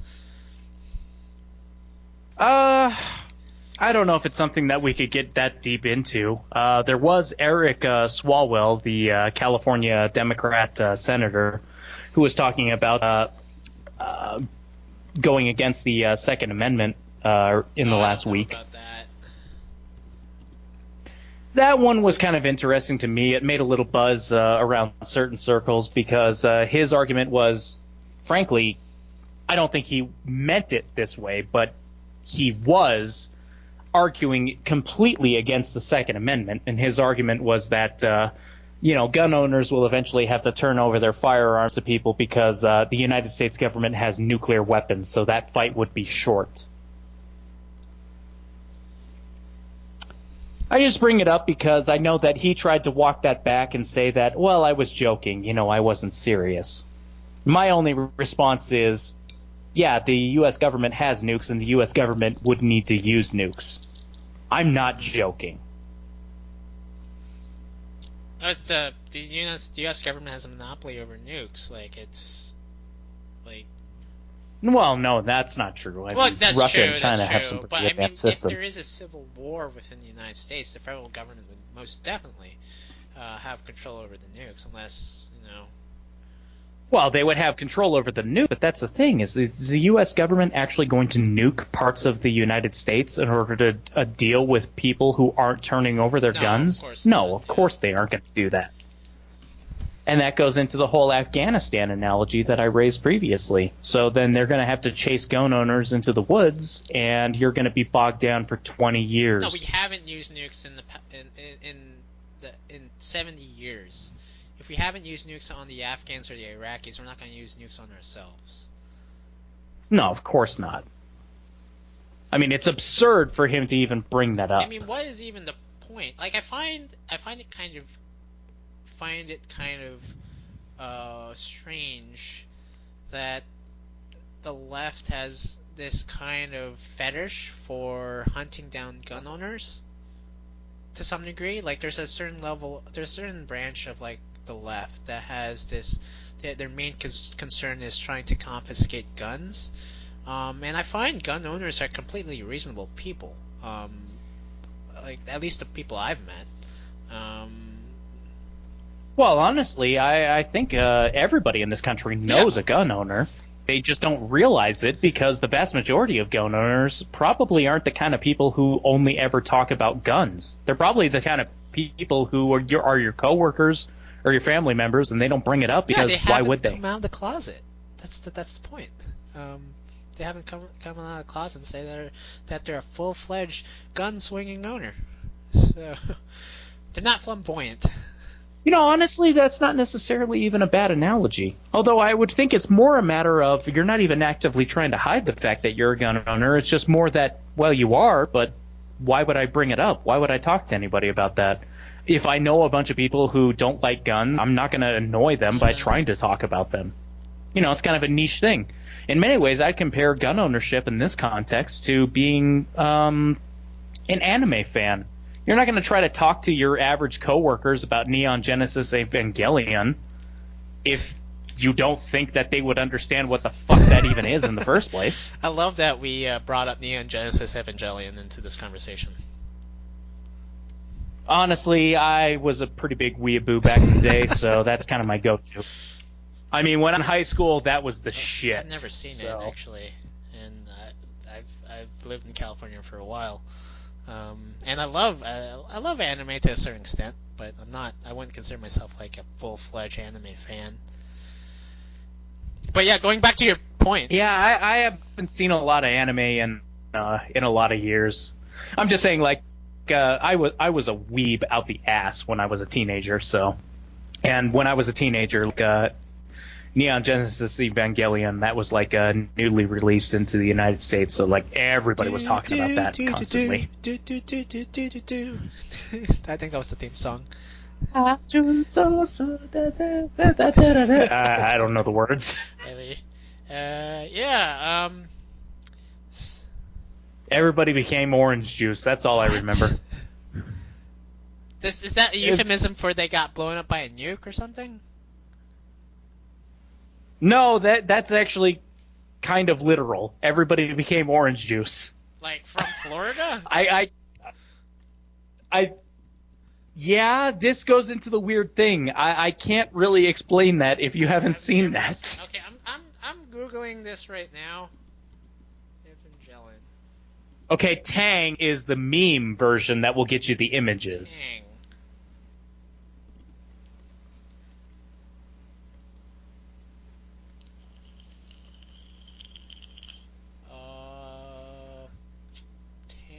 Neon Genesis Evangelion. Yeah, and NGE Tang, that'll get you some gifs. Yeah, I see one. Start at Evangelion and empty glass, and then end at Evangelion glass with orange juice. Okay, well, there's that, but I mean, that's kind of... If you know, they understand. Yeah, that's going into kind of a meme thing. Okay. I mean, like, there are some images of, like, the actual show of, yeah, people turning into orange juice. That's nice, I guess. I'm looking at these photos of scenes of people being turned into orange juice from this anime, and it's like, holy shit, there's a homoerotic version too. There's a guy who's spitting orange juice into another guy's mouth. I haven't seen that. I don't think that's from the show. It's probably like one of those fan fiction things.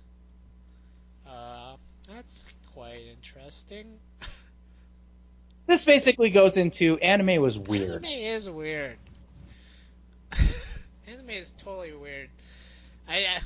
Honestly, I have always wondered about this. Is anime weird to the Japanese? Is this like something that doesn't translate across I cultural think barriers? Or do the Japanese look at these shows and think, that's fucking weird, in the same way that I look at them and say that's I fucking think weird? Japanese people find this some. I think there's some sort of like inside joke, and so they like sell this. They sell all these like anime to the West, and they're like, I can't believe these Westerners eat this shit. They think this is normal. Yeah, except for No, anime yeah. was around in Japan, exclusively in Japan That's for true. like decades. I think I mean, the American market really didn't come into play until about the late '90s. Someone had a good analysis as to why anime is just so weird. I think it's mainly because it is a result of this very cultural repressed society in Japan, right? You know, like you're not supposed to emote anything. You're supposed to be very cautious, very conscious of people's feelings, and you have to follow a very strong set of rules and standards within the country. Also, the weird fact that honorifics even And that exist. too. And anime has become some sort of as some sort of avenue for Japanese people to express themselves in very violent fashion. I mean, Japan is one of the most repressed societies I like self-repressed. Not there's no government repression at all, but it's a very self-repressed country. If you've seen, Well, I mean, there's some government repression in the sense that all of their right, porn but, is but I mean censored. self-repression. So you know, to Japanese people, there's a certain level of physical contact that is not good. You're not supposed to like touch anyone. And like, what's kind of interesting is that when I was visiting my friend in Philadelphia, we were watching a sex documentary of cultures all over the world, and um, apparently Japan has one of the strangest sex cultures, where it's kind of it's very awkward for like a couple to kiss each other. Mainly because it's not really a very Japanese thing to do to express your love for someone. So so a lot of couples like they're just there, like they're with each other mainly for, I don't know, the economic reasons or something like that, and there's no level of like there's no like emotive side um, within Japanese romanticism. Like if you watch like romantic movies of in Japan, like you hardly see characters kiss each other or even have sex with each other. It's kind of a taboo to even have characters like have sex with each other in certain Japanese dramas. But to some extent, Japanese people, but to some degree, Japanese people are also very open about their about sexuality as well. If you see the hardcore version, the hardcore like movies and shows of Japan, you do see like explicit scenes of sex and stuff, but that's usually like That's true, and yeah. hentai and whatnot. But you already but that's a market that is catered to like to people who want to see like those sexual, you know, stuff. So, but yeah, usually you won't see a lot of romanticism within Japanese movies, really. I mean, if you watch Princess Mononoke, usually if in a standard U.S. movie, usually the guy gets the girl. Yeah, that's a usual trope.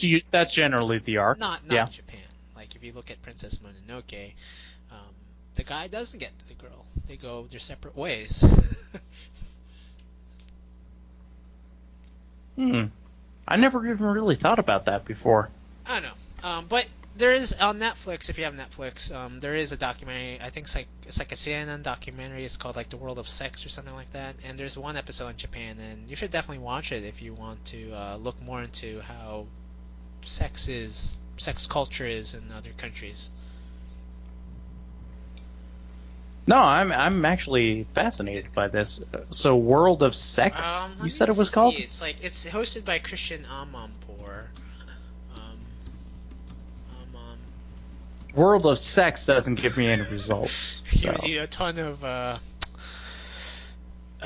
sites. Honestly, it only gives me 5 things, and the first one is Netflix's Marco Polo. Well, So sex and love around the world. That's Christian Amanpour, Sex and Love Around the World, CNN. Oh, okay, there we go. Yeah, now I found it. Their first episode is on Japan. And then they also get into like other cultures like Berlin, where they have like those underground like dungeon and BDSM cultures in Berlin, and they have I think they have one about Accra, and I think female circumcision or something like that. So Oh, that'll be fun. yeah. But if you're interested in these kinds of things, go watch it. It really shows how varied cultures are across the world. I mean, so yeah. Okay. Yeah, I put that into my watch list. And it's no porn. It's just about. I know. There's certain sites out there that probably have sex and love around the world that's mainly for sex, but it's no porn.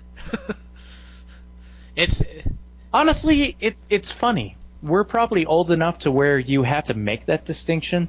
It's weird. In this day and age, nobody would ever have to make that distinction.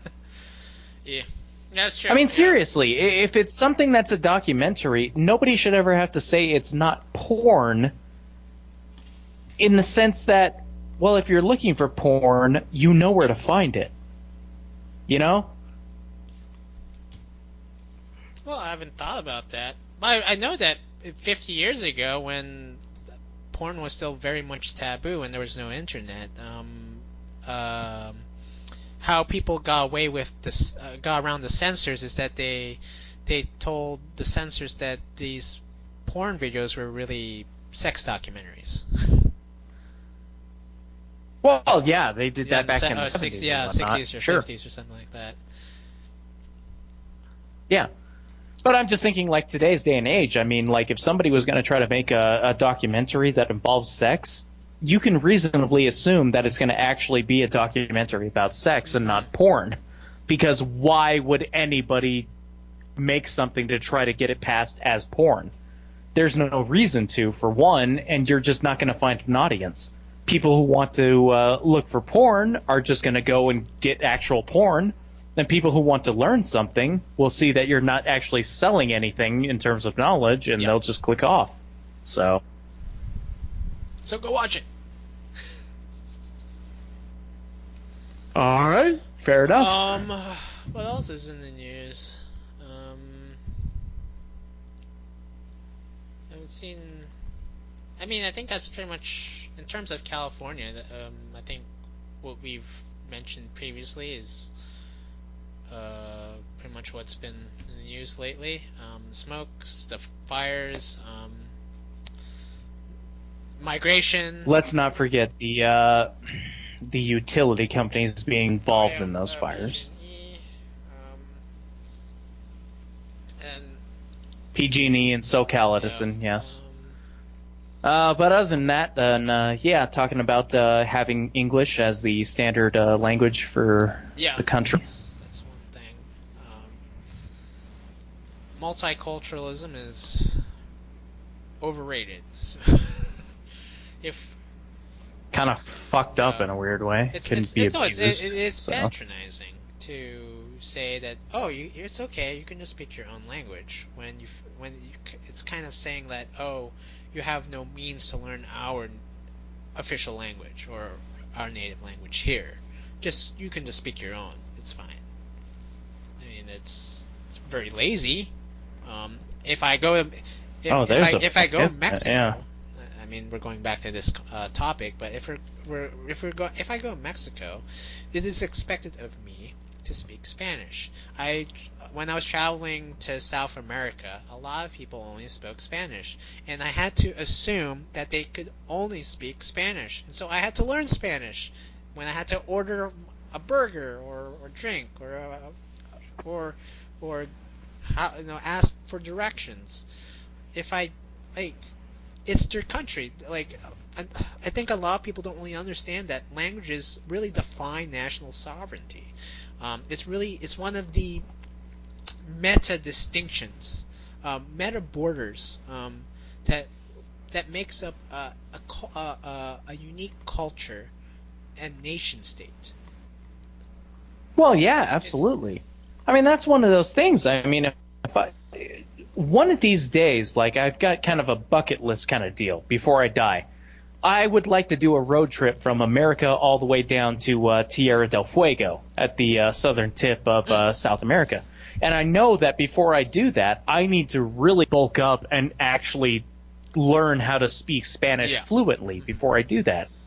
Because obviously everybody I meet is going to speak Spanish. I have to know the language. I have to know the language in order to be a good guest. Yeah. I don't want to be some invading jackass who's like, hey, you guys speak English for my benefit because I'm the American. And Fuck you're that. not gonna be like a tourist who's like going to Cancun and being secluded from the native population. You're just staying at a resort or a hotel. You're going to be fully immersed with people within the country, with the natives, and you have to speak their native language in order for you to survive and communicate and share stories, to make transactions. It's a natural way of things, and as you said, I think a lot of people don't really understand that when you enter another person's country or you intend to live in another country, you have to assume that you're the guest. If I go to Saudi Arabia or to Qatar, I have to understand, okay, I'm in a Muslim country. I may not necessarily agree with your policies in terms of homosexuality, but I have to respect your country and your policies. I'm not going to be committing any buggery while I'm there. Yeah, and that's the thing is like that's probably more of an extreme example.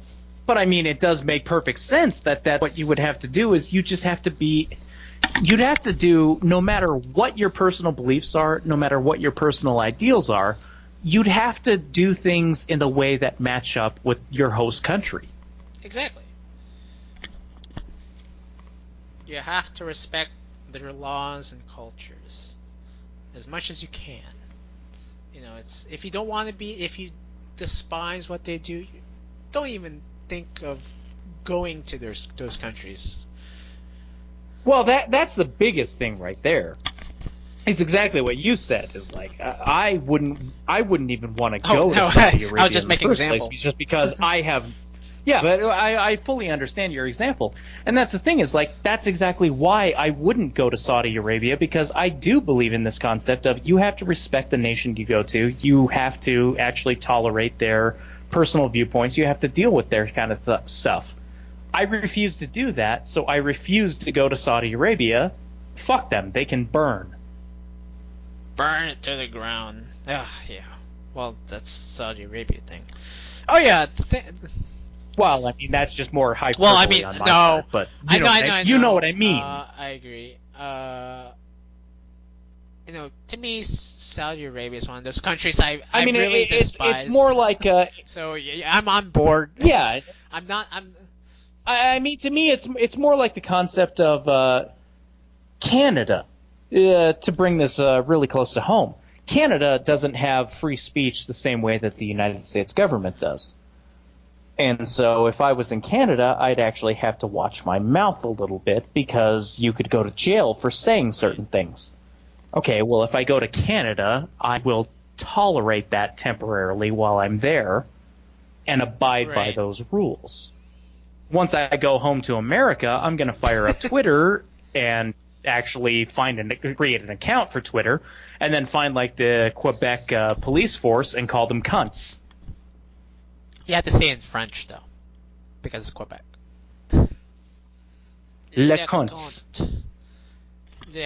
I don't know what the equivalent would be, but whatever. I have no idea, but yeah, I understand your point. So, like, yeah, like I know a lot of your, like for your Europeans coming into the United States, they have to respect the laws and customs of our country, as much as that they like to badmouth Americans at times. Like, they understand the rules, right? And it's also expected of Americans, as you stated, that is also expected of us as Americans to respect rules of other nations. So it's like, it's a win-win situation. And even though you don't like what they're doing, you have to respect it.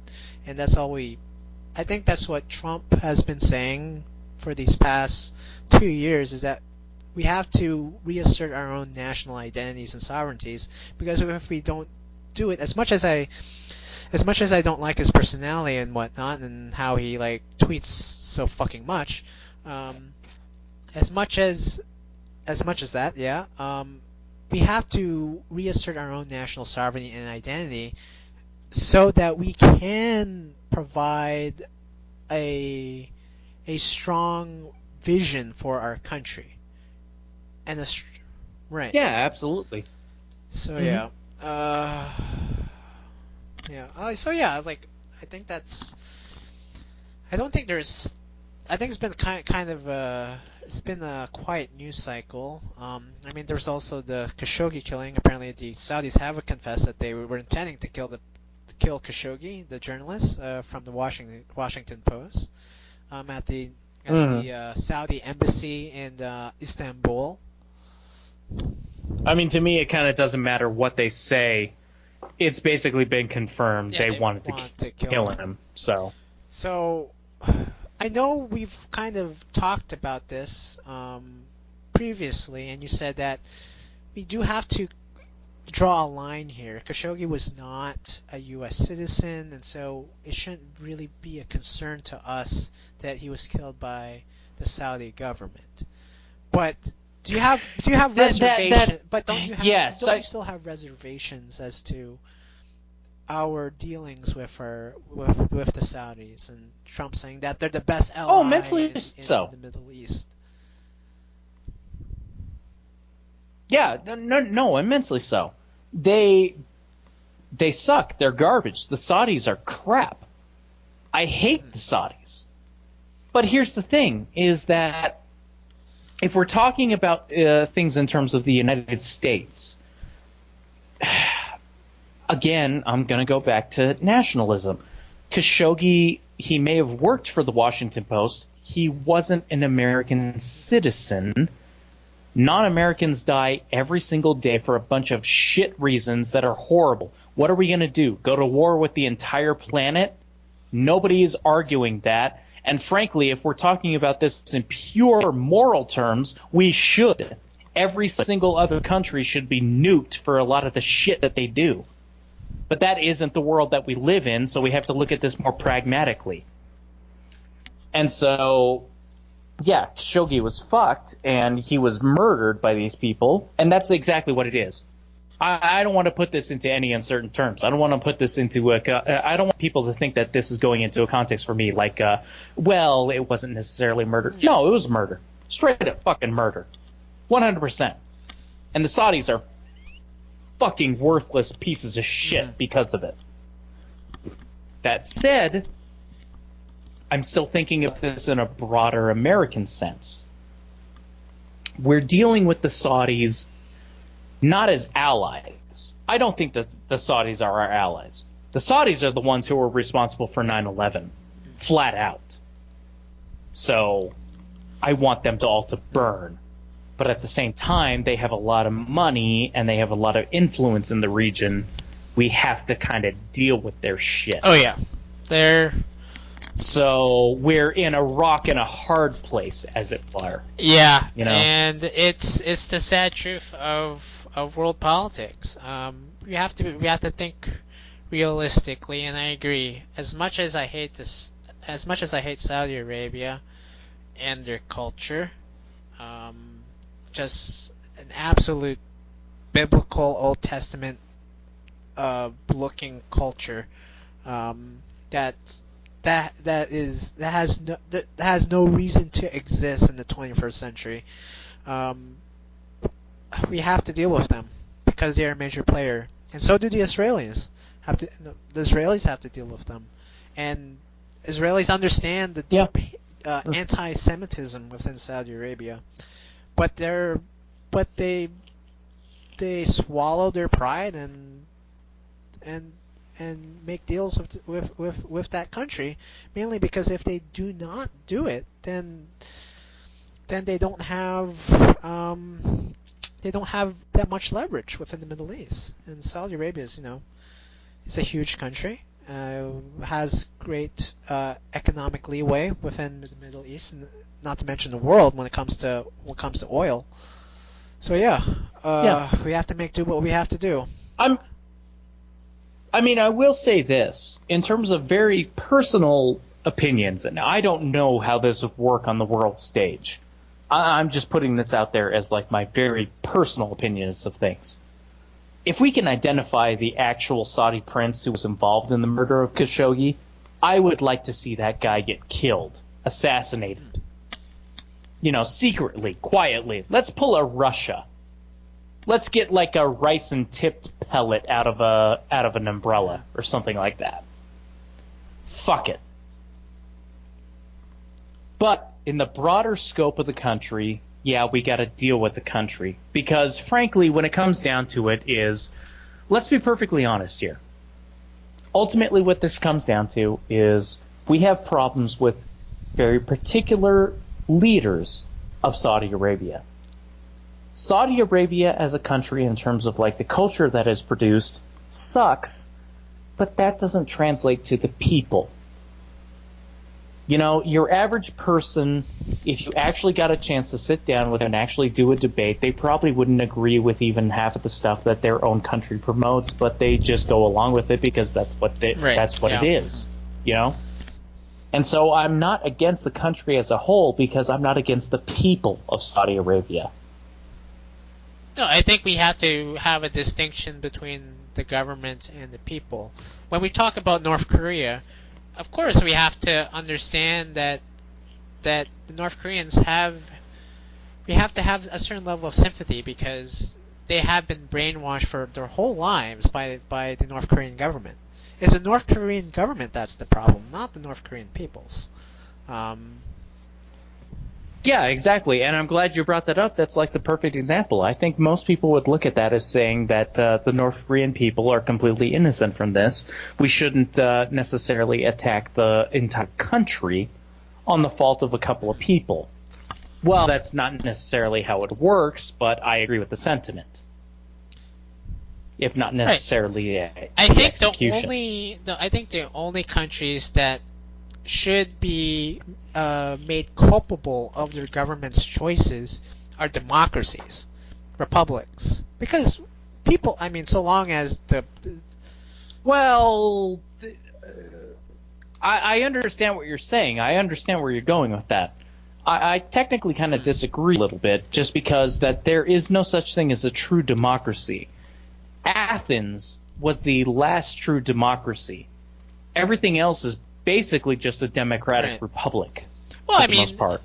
So you vote in people, and those people make decisions. But we vote in people They nonetheless. aren't consulting the voters. We vote people nonetheless. And we have the power to vote them into office or replace them with someone. But a lot of those people are capable of hiding what they're doing, and so we can't vote them out based off of what they've done. I think to some degree we can. We're capable of it, but are we capable of actually convincing enough people to do it? Let's have an example like California. I find California is is like with its flaws, like considering its flaws, and issues, it's mainly a result of how people have been voting within the past 30 years or so in this state. I think to some degree we have to say that the Californians themselves have to be considered culpable over how California has gone throughout the past 30 years or so. I think a lot of us have become complacent. There's a reason why a lot of Democrats have gone a foothold into being like making California into a one-party state. It's mainly because a lot of people are very complacent, and don't really think that much as to how their state is being directed. I think Californians are at fault, and I think we have to understand that we need to say that we need to take ownership over our own choices. I think this is more. I don't think the republics are necessarily, or democracies or democratic republics are necessarily, their flaws are of the fault of the people. I think to some degree we have a greater um, I think we have I think it's far more reasonable to say that we're more culpable here than like in a failed state like Venezuela, where they're just being, I don't know, being forced into voting the people into power, something like that. Yeah. No, that's absolutely true. The problem that I see is just a matter of it's not as simple as just assuming that everybody who is on the ground and voting is aware of everything for the long term. You've got a lot of people who are voting for the first time who are just kids, like 18-year-olds. And you got a lot of people who have moved in and don't have any reference point to compare it to. It's those few people who do have a reference point stretching back a couple of decades who can see it. Those people don't have an excuse. But how many of those people are there within the entire electorate? I think to segue from this, I think to some degree we need to increase the voting age to 20 from 18, because I find that a lot of young people don't have enough experience and wisdom to foresee the outcomes of their own choices. Honestly, I'm not opposed to that. I would obviously have to give in the caveat of that. Frankly, what I would change it to is if you're in the military, you get to vote. Yeah, it doesn't matter how old you are. I don't care if we're pushing this back to like really weird World War I standards. If you're 14 years old and you somehow manage to sneak your way into the military, you get to vote. Yeah, That's it. I think that's the one. That's the one caveat that I would definitely consider. But I think. Yeah, exactly. I don't. Okay, so I remember being 18, as you do as well, right? Of course, yeah. I think when you graduate high school and whatnot, like you haven't really known like the real world yet, because you transitioned to college, I transitioned to college, and it was a different world. If you if you become like an actual adult, like you get a job and whatnot, you understand, okay, a portion of my money is going towards the government. I have to pay for my apartment, I have to pay for my bills and whatnot. I have to have a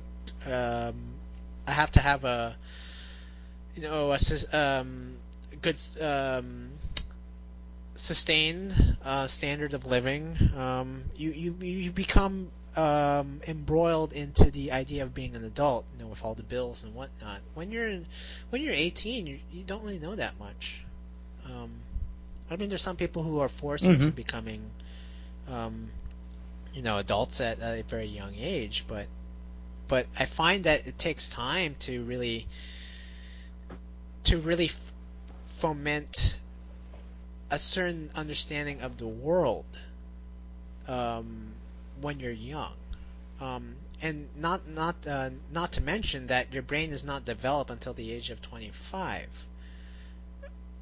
Yeah, like, how can you expect an 18-year-old who hasn't had his brain developed yet to make significant decisions as to the outcome of his country? I think I shouldn't have voted when I was 18 because I don't think I was ready. I didn't really understand the issues. I didn't really read on certain issues. So it was like, I think a good electorate needs to be well experienced, and I don't think there are enough 18-year-olds out there who are experienced enough to make wise decisions. That makes sense. I can understand that. And frankly, I agree. I mean, there is a really big point to be made about if you're capable of doing something or not.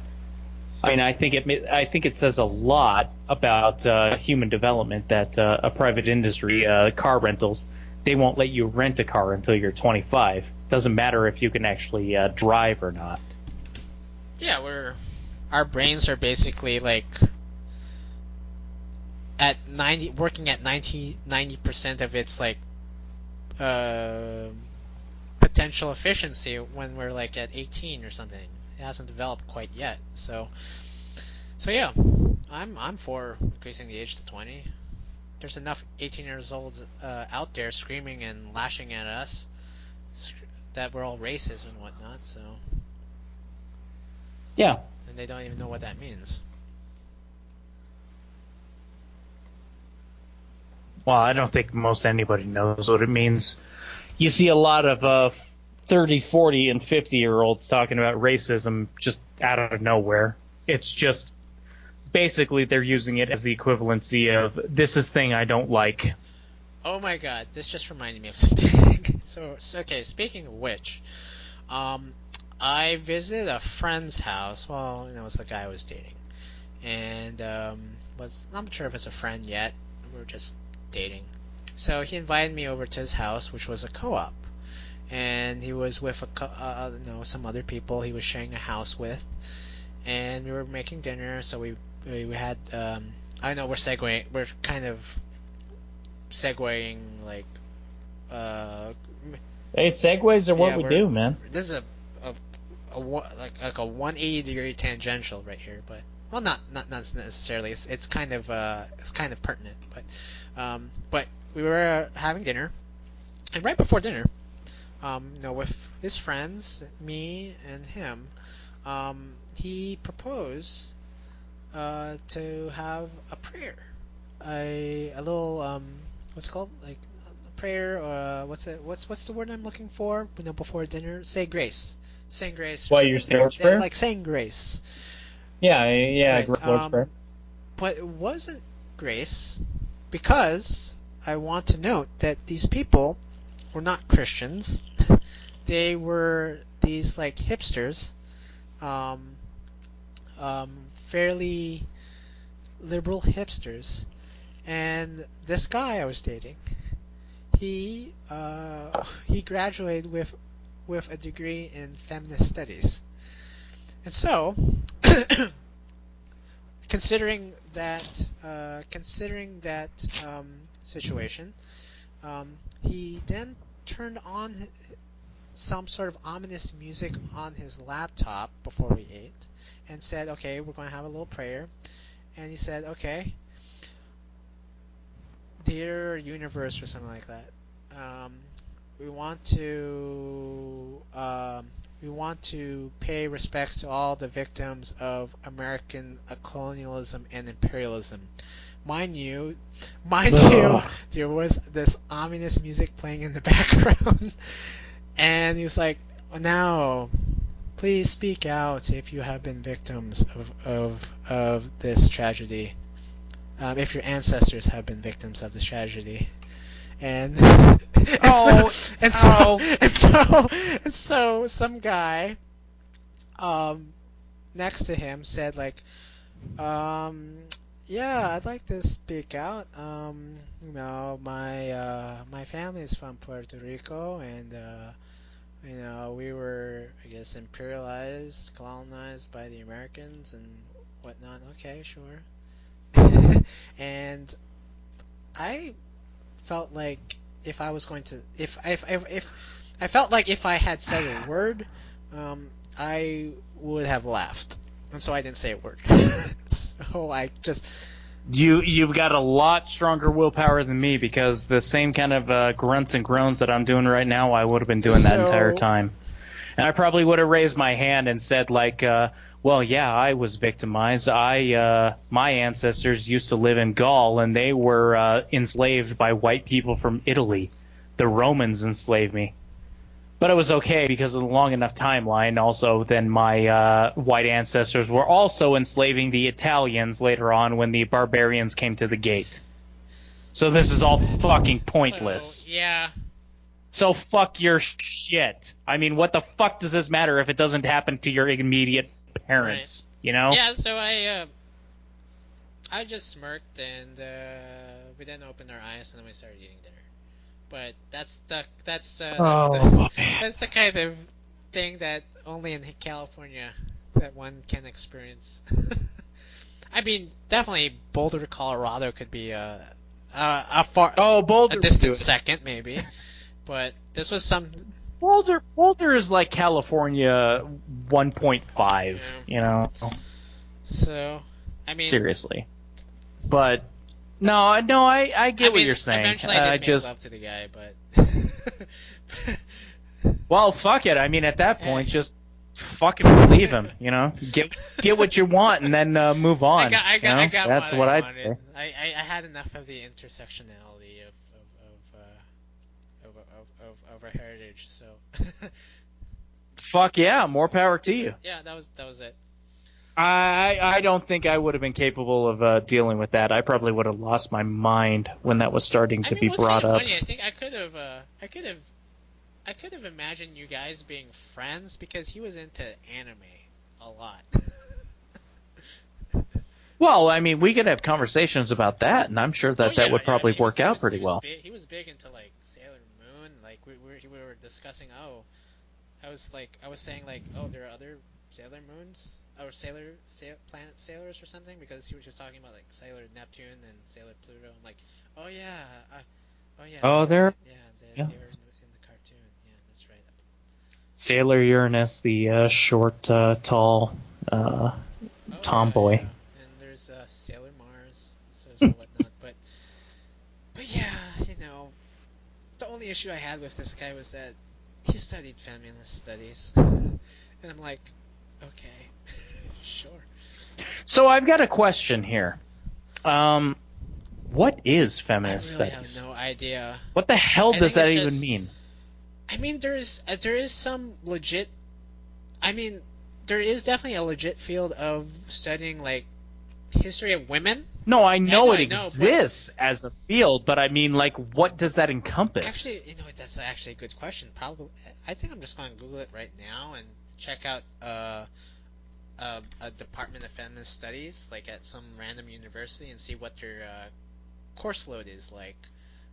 Yeah. What the curriculum is? Yeah. Because I mean, like, there are plenty of fields that I don't really get what you would do, like advanced English degrees, but I can imagine what that entails. But like feminist studies, I don't get it. I mean, like, what is that, and what are you even trying to go towards in terms of a career? What is that preparing you for? No idea. I'm looking at the curriculum. Okay, feminist studies. I mean, there's a lot of. I guess I'm also curious as to everybody can understand that feminist studies would exist. Are there masculine studies? Oh, you're just being misogynist. I guess that's the problem. I guess that's probably what history. I'm insinuating. But seriously, what the fuck is that? Yeah, that's. I mean, that's history. Oh, well, I guess that kind of covers it, isn't it? Yeah, masculine studies would just be history. So preparation for the major at UC Santa Barbara, Introduction to Feminist Studies, Area B, Intersectionalities. Ooh. I don't even know what that C, means. additional key concepts. You can learn Such as? I have no idea. Feminist Studies 30 or 40 or 50.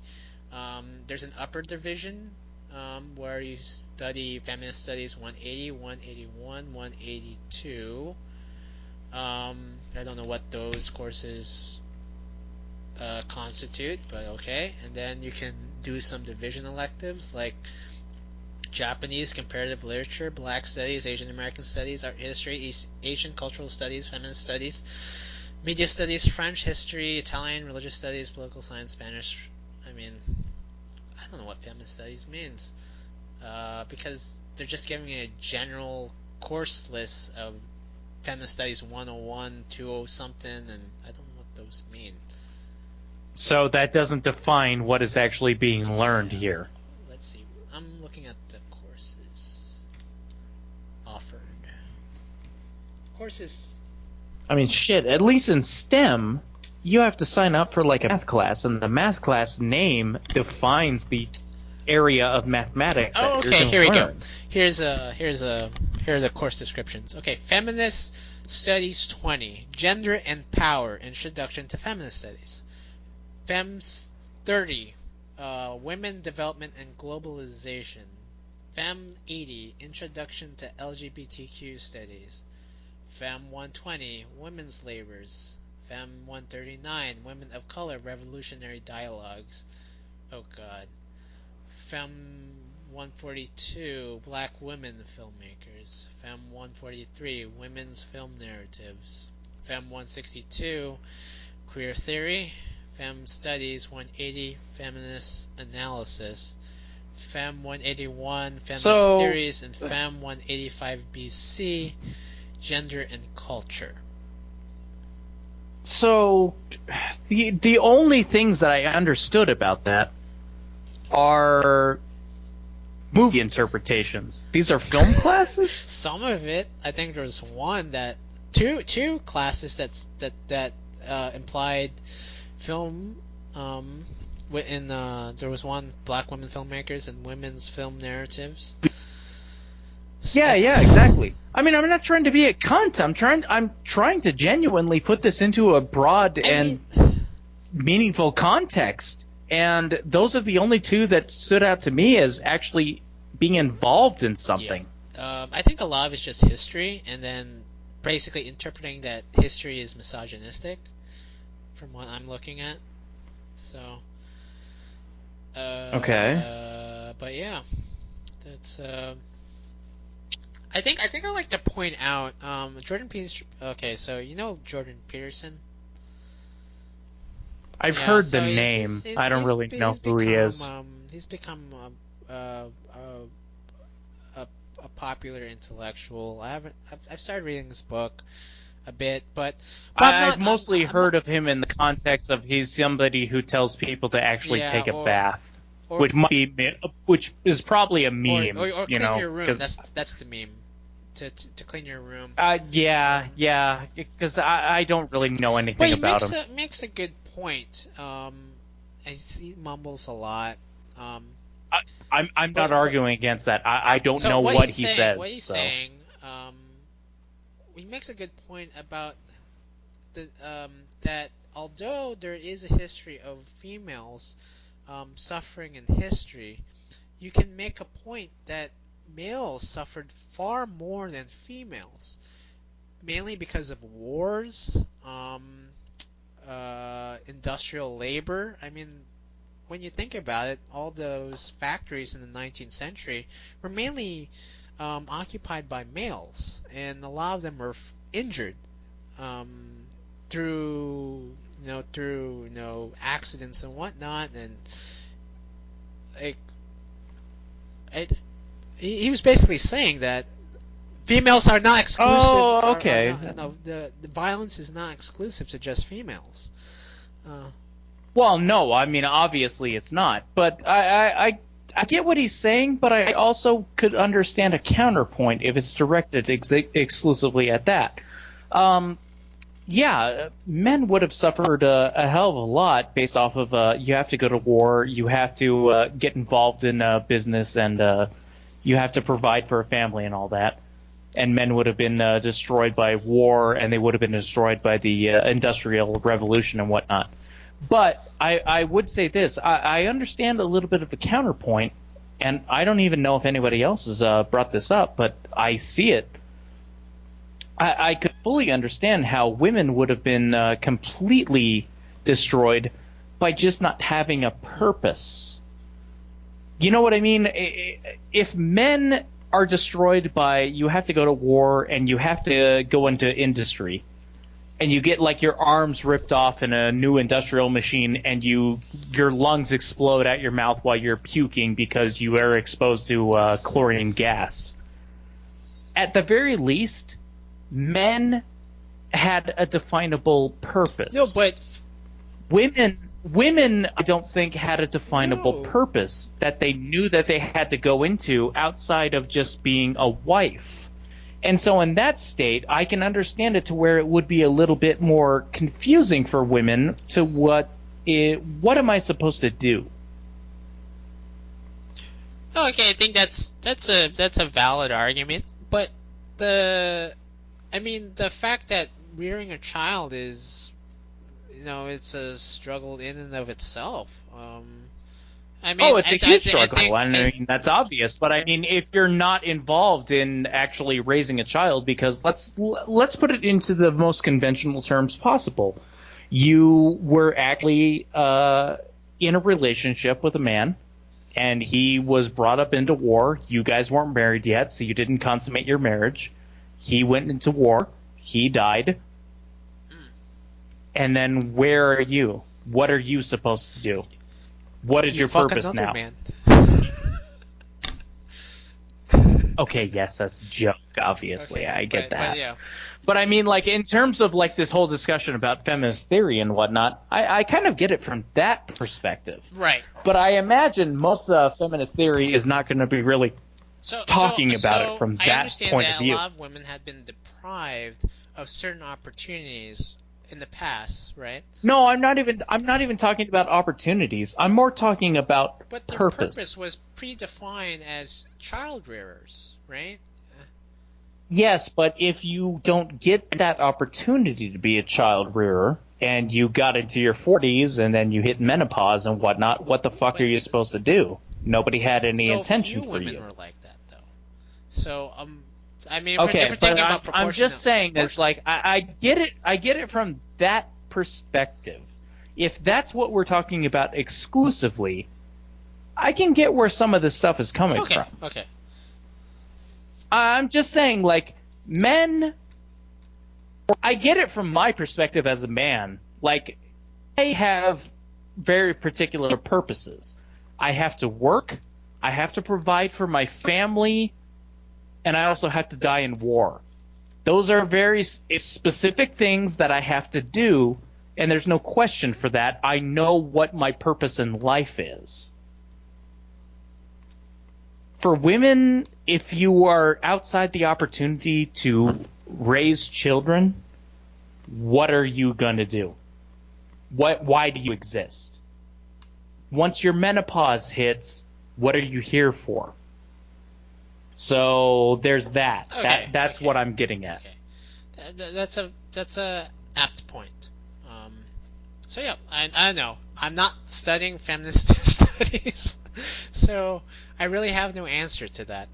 Oh, I'm not studying it either, and don't get me wrong, I'm not trying to justify it. I think it's stupid as shit. But I'm just saying, I get it if this was a narrow-minded viewpoint, and frankly, I'm pretty goddamn sure, like, what I'm saying, they're not teaching. I think the main concern that I think we both have, I think I'm trying to draw from your argument is that I think so long as that they have, like, very valid debates, they're trying to see two sides, I think feminist studies could be a very legit, major. But as we have seen throughout, some of the media and some of what we have read, it seems that it's more a platform of indoctrination as opposed to a platform of debate. Well, that's what I agree with based off of what I've seen Yeah. so far. But that's the problem, is that I try not to be hypocritical or an asshole about these things. I want to try to actually understand what they're talking about. And I don't really know what they're talking about. I've heard a lot of things, and what you've just said is kind of the meme thing going on. And so I would agree with that. I would believe it, but I don't know that to be 100% the case. So I'm not willing to just accept that. I mean, I've had friends who've studied queer studies and feminist studies, and as friendly as they were, they're fairly like bombastic in terms of their rhetoric, where they just like bully certain people if they disagree with them. So I've seen it firsthand. It's not pretty, and I'm not sure if you say you haven't seen like feminist studies in action, but I've seen it, and it's not that great. So Okay. All right. So, Yeah. yeah. Yeah. Well, then honestly, I don't really have anything to follow up with it then. So. cool. Because unfortunately, I mean, I just have no knowledge about this area. There's certain parts of feminist studies that's probably interesting. I mean, I'm a student of history. I love history. There's definitely certain women out there who are fairly interesting that could be read about. I mean, no, they're not just like Amelia Earhart's. I mean, they're like real like interesting people, like like Mao Zedong's wife, or Margaret Thatcher, someone who was who I would argue saved Britain.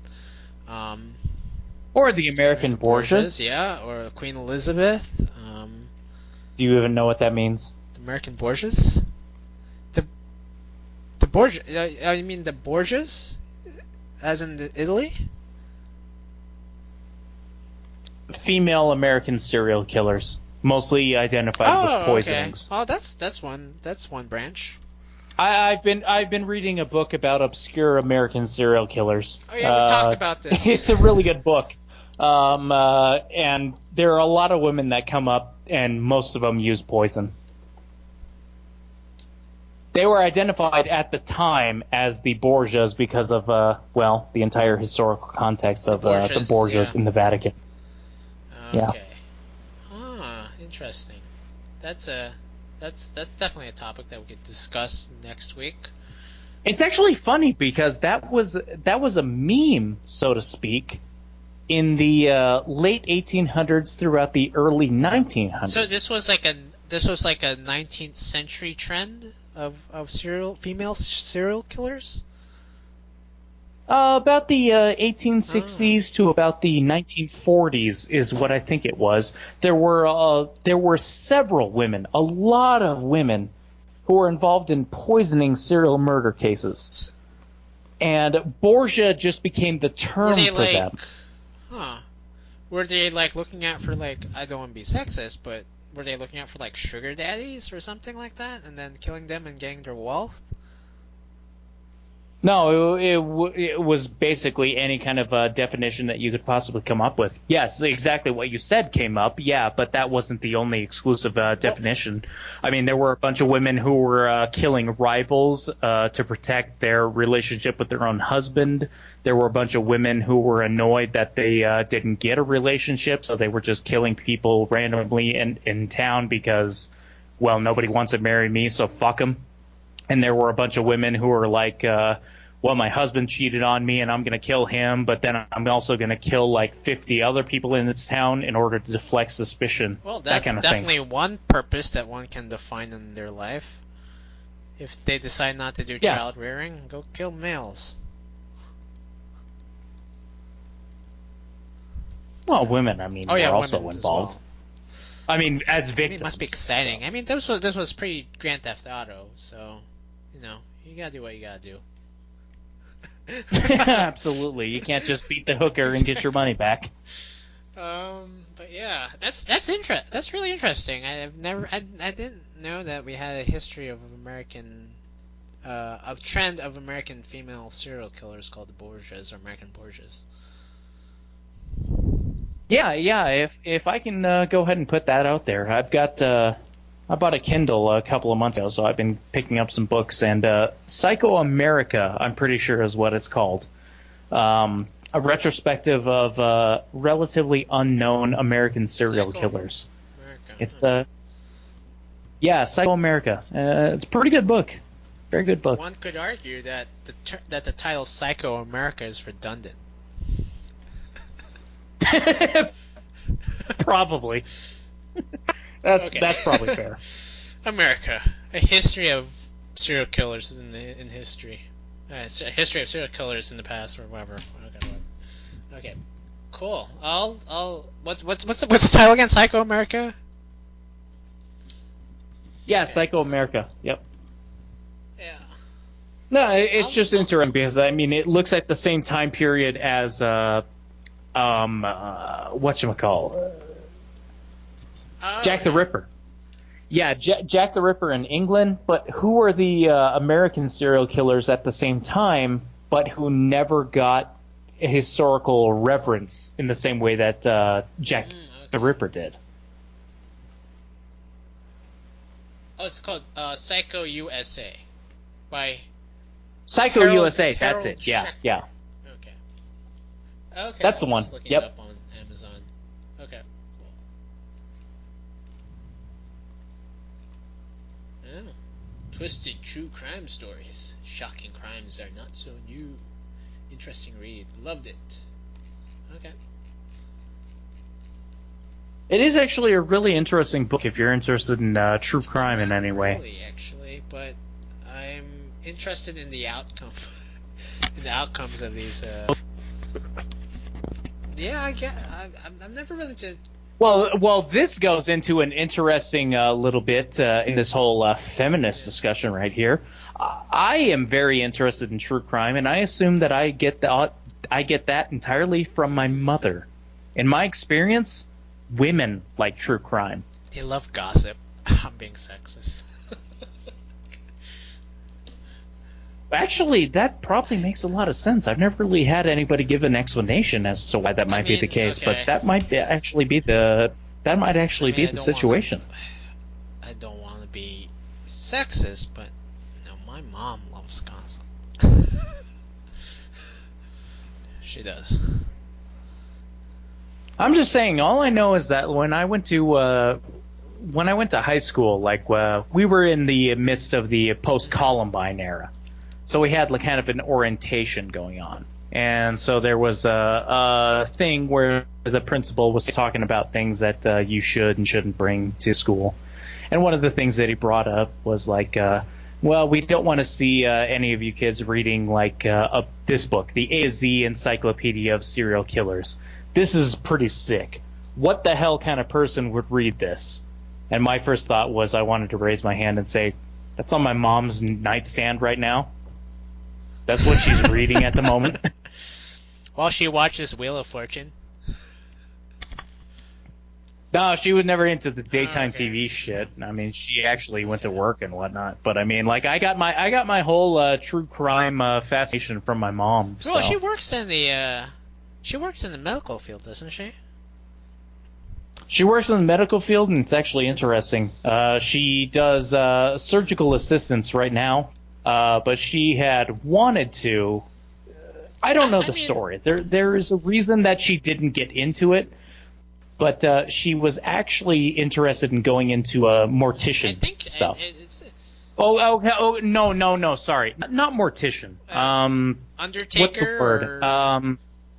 No, not Undertaker. The crime stuff before you turn the body over to the people that are going to bury it. Coroner. Yeah, coroner. That was it. That was what she was originally interested in getting into. She must love all things like morbid. No, she does. Yeah, hugely so. And I got a lot of that from her. I'm assuming she also has a good sense of humor. Oh yeah, Usually very much so. people who are very comfortable with talking about death tend to have like a good.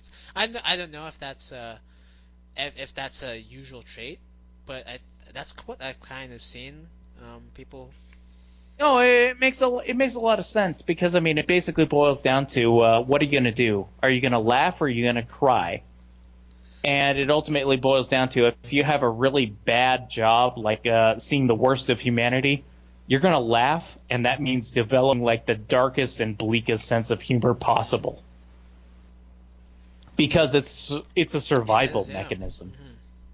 Some of our best jokes come from well, I think come from people who face certain, I guess, struggles or pressures or have been exposed to certain levels of violence.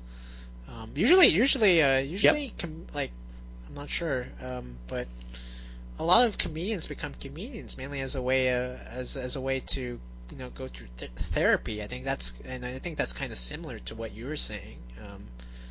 It's a way for them to vent any sort of frustrations that they had in their childhood or in their past. No, absolutely. Or I'm just overanalyzing, but oh well. But yeah. No, I don't think so. I think that's perfectly correct. It's what it sounds like to me. Cool. So I think this is a good point for us to end. Do we have anything else to like put on the table here, or?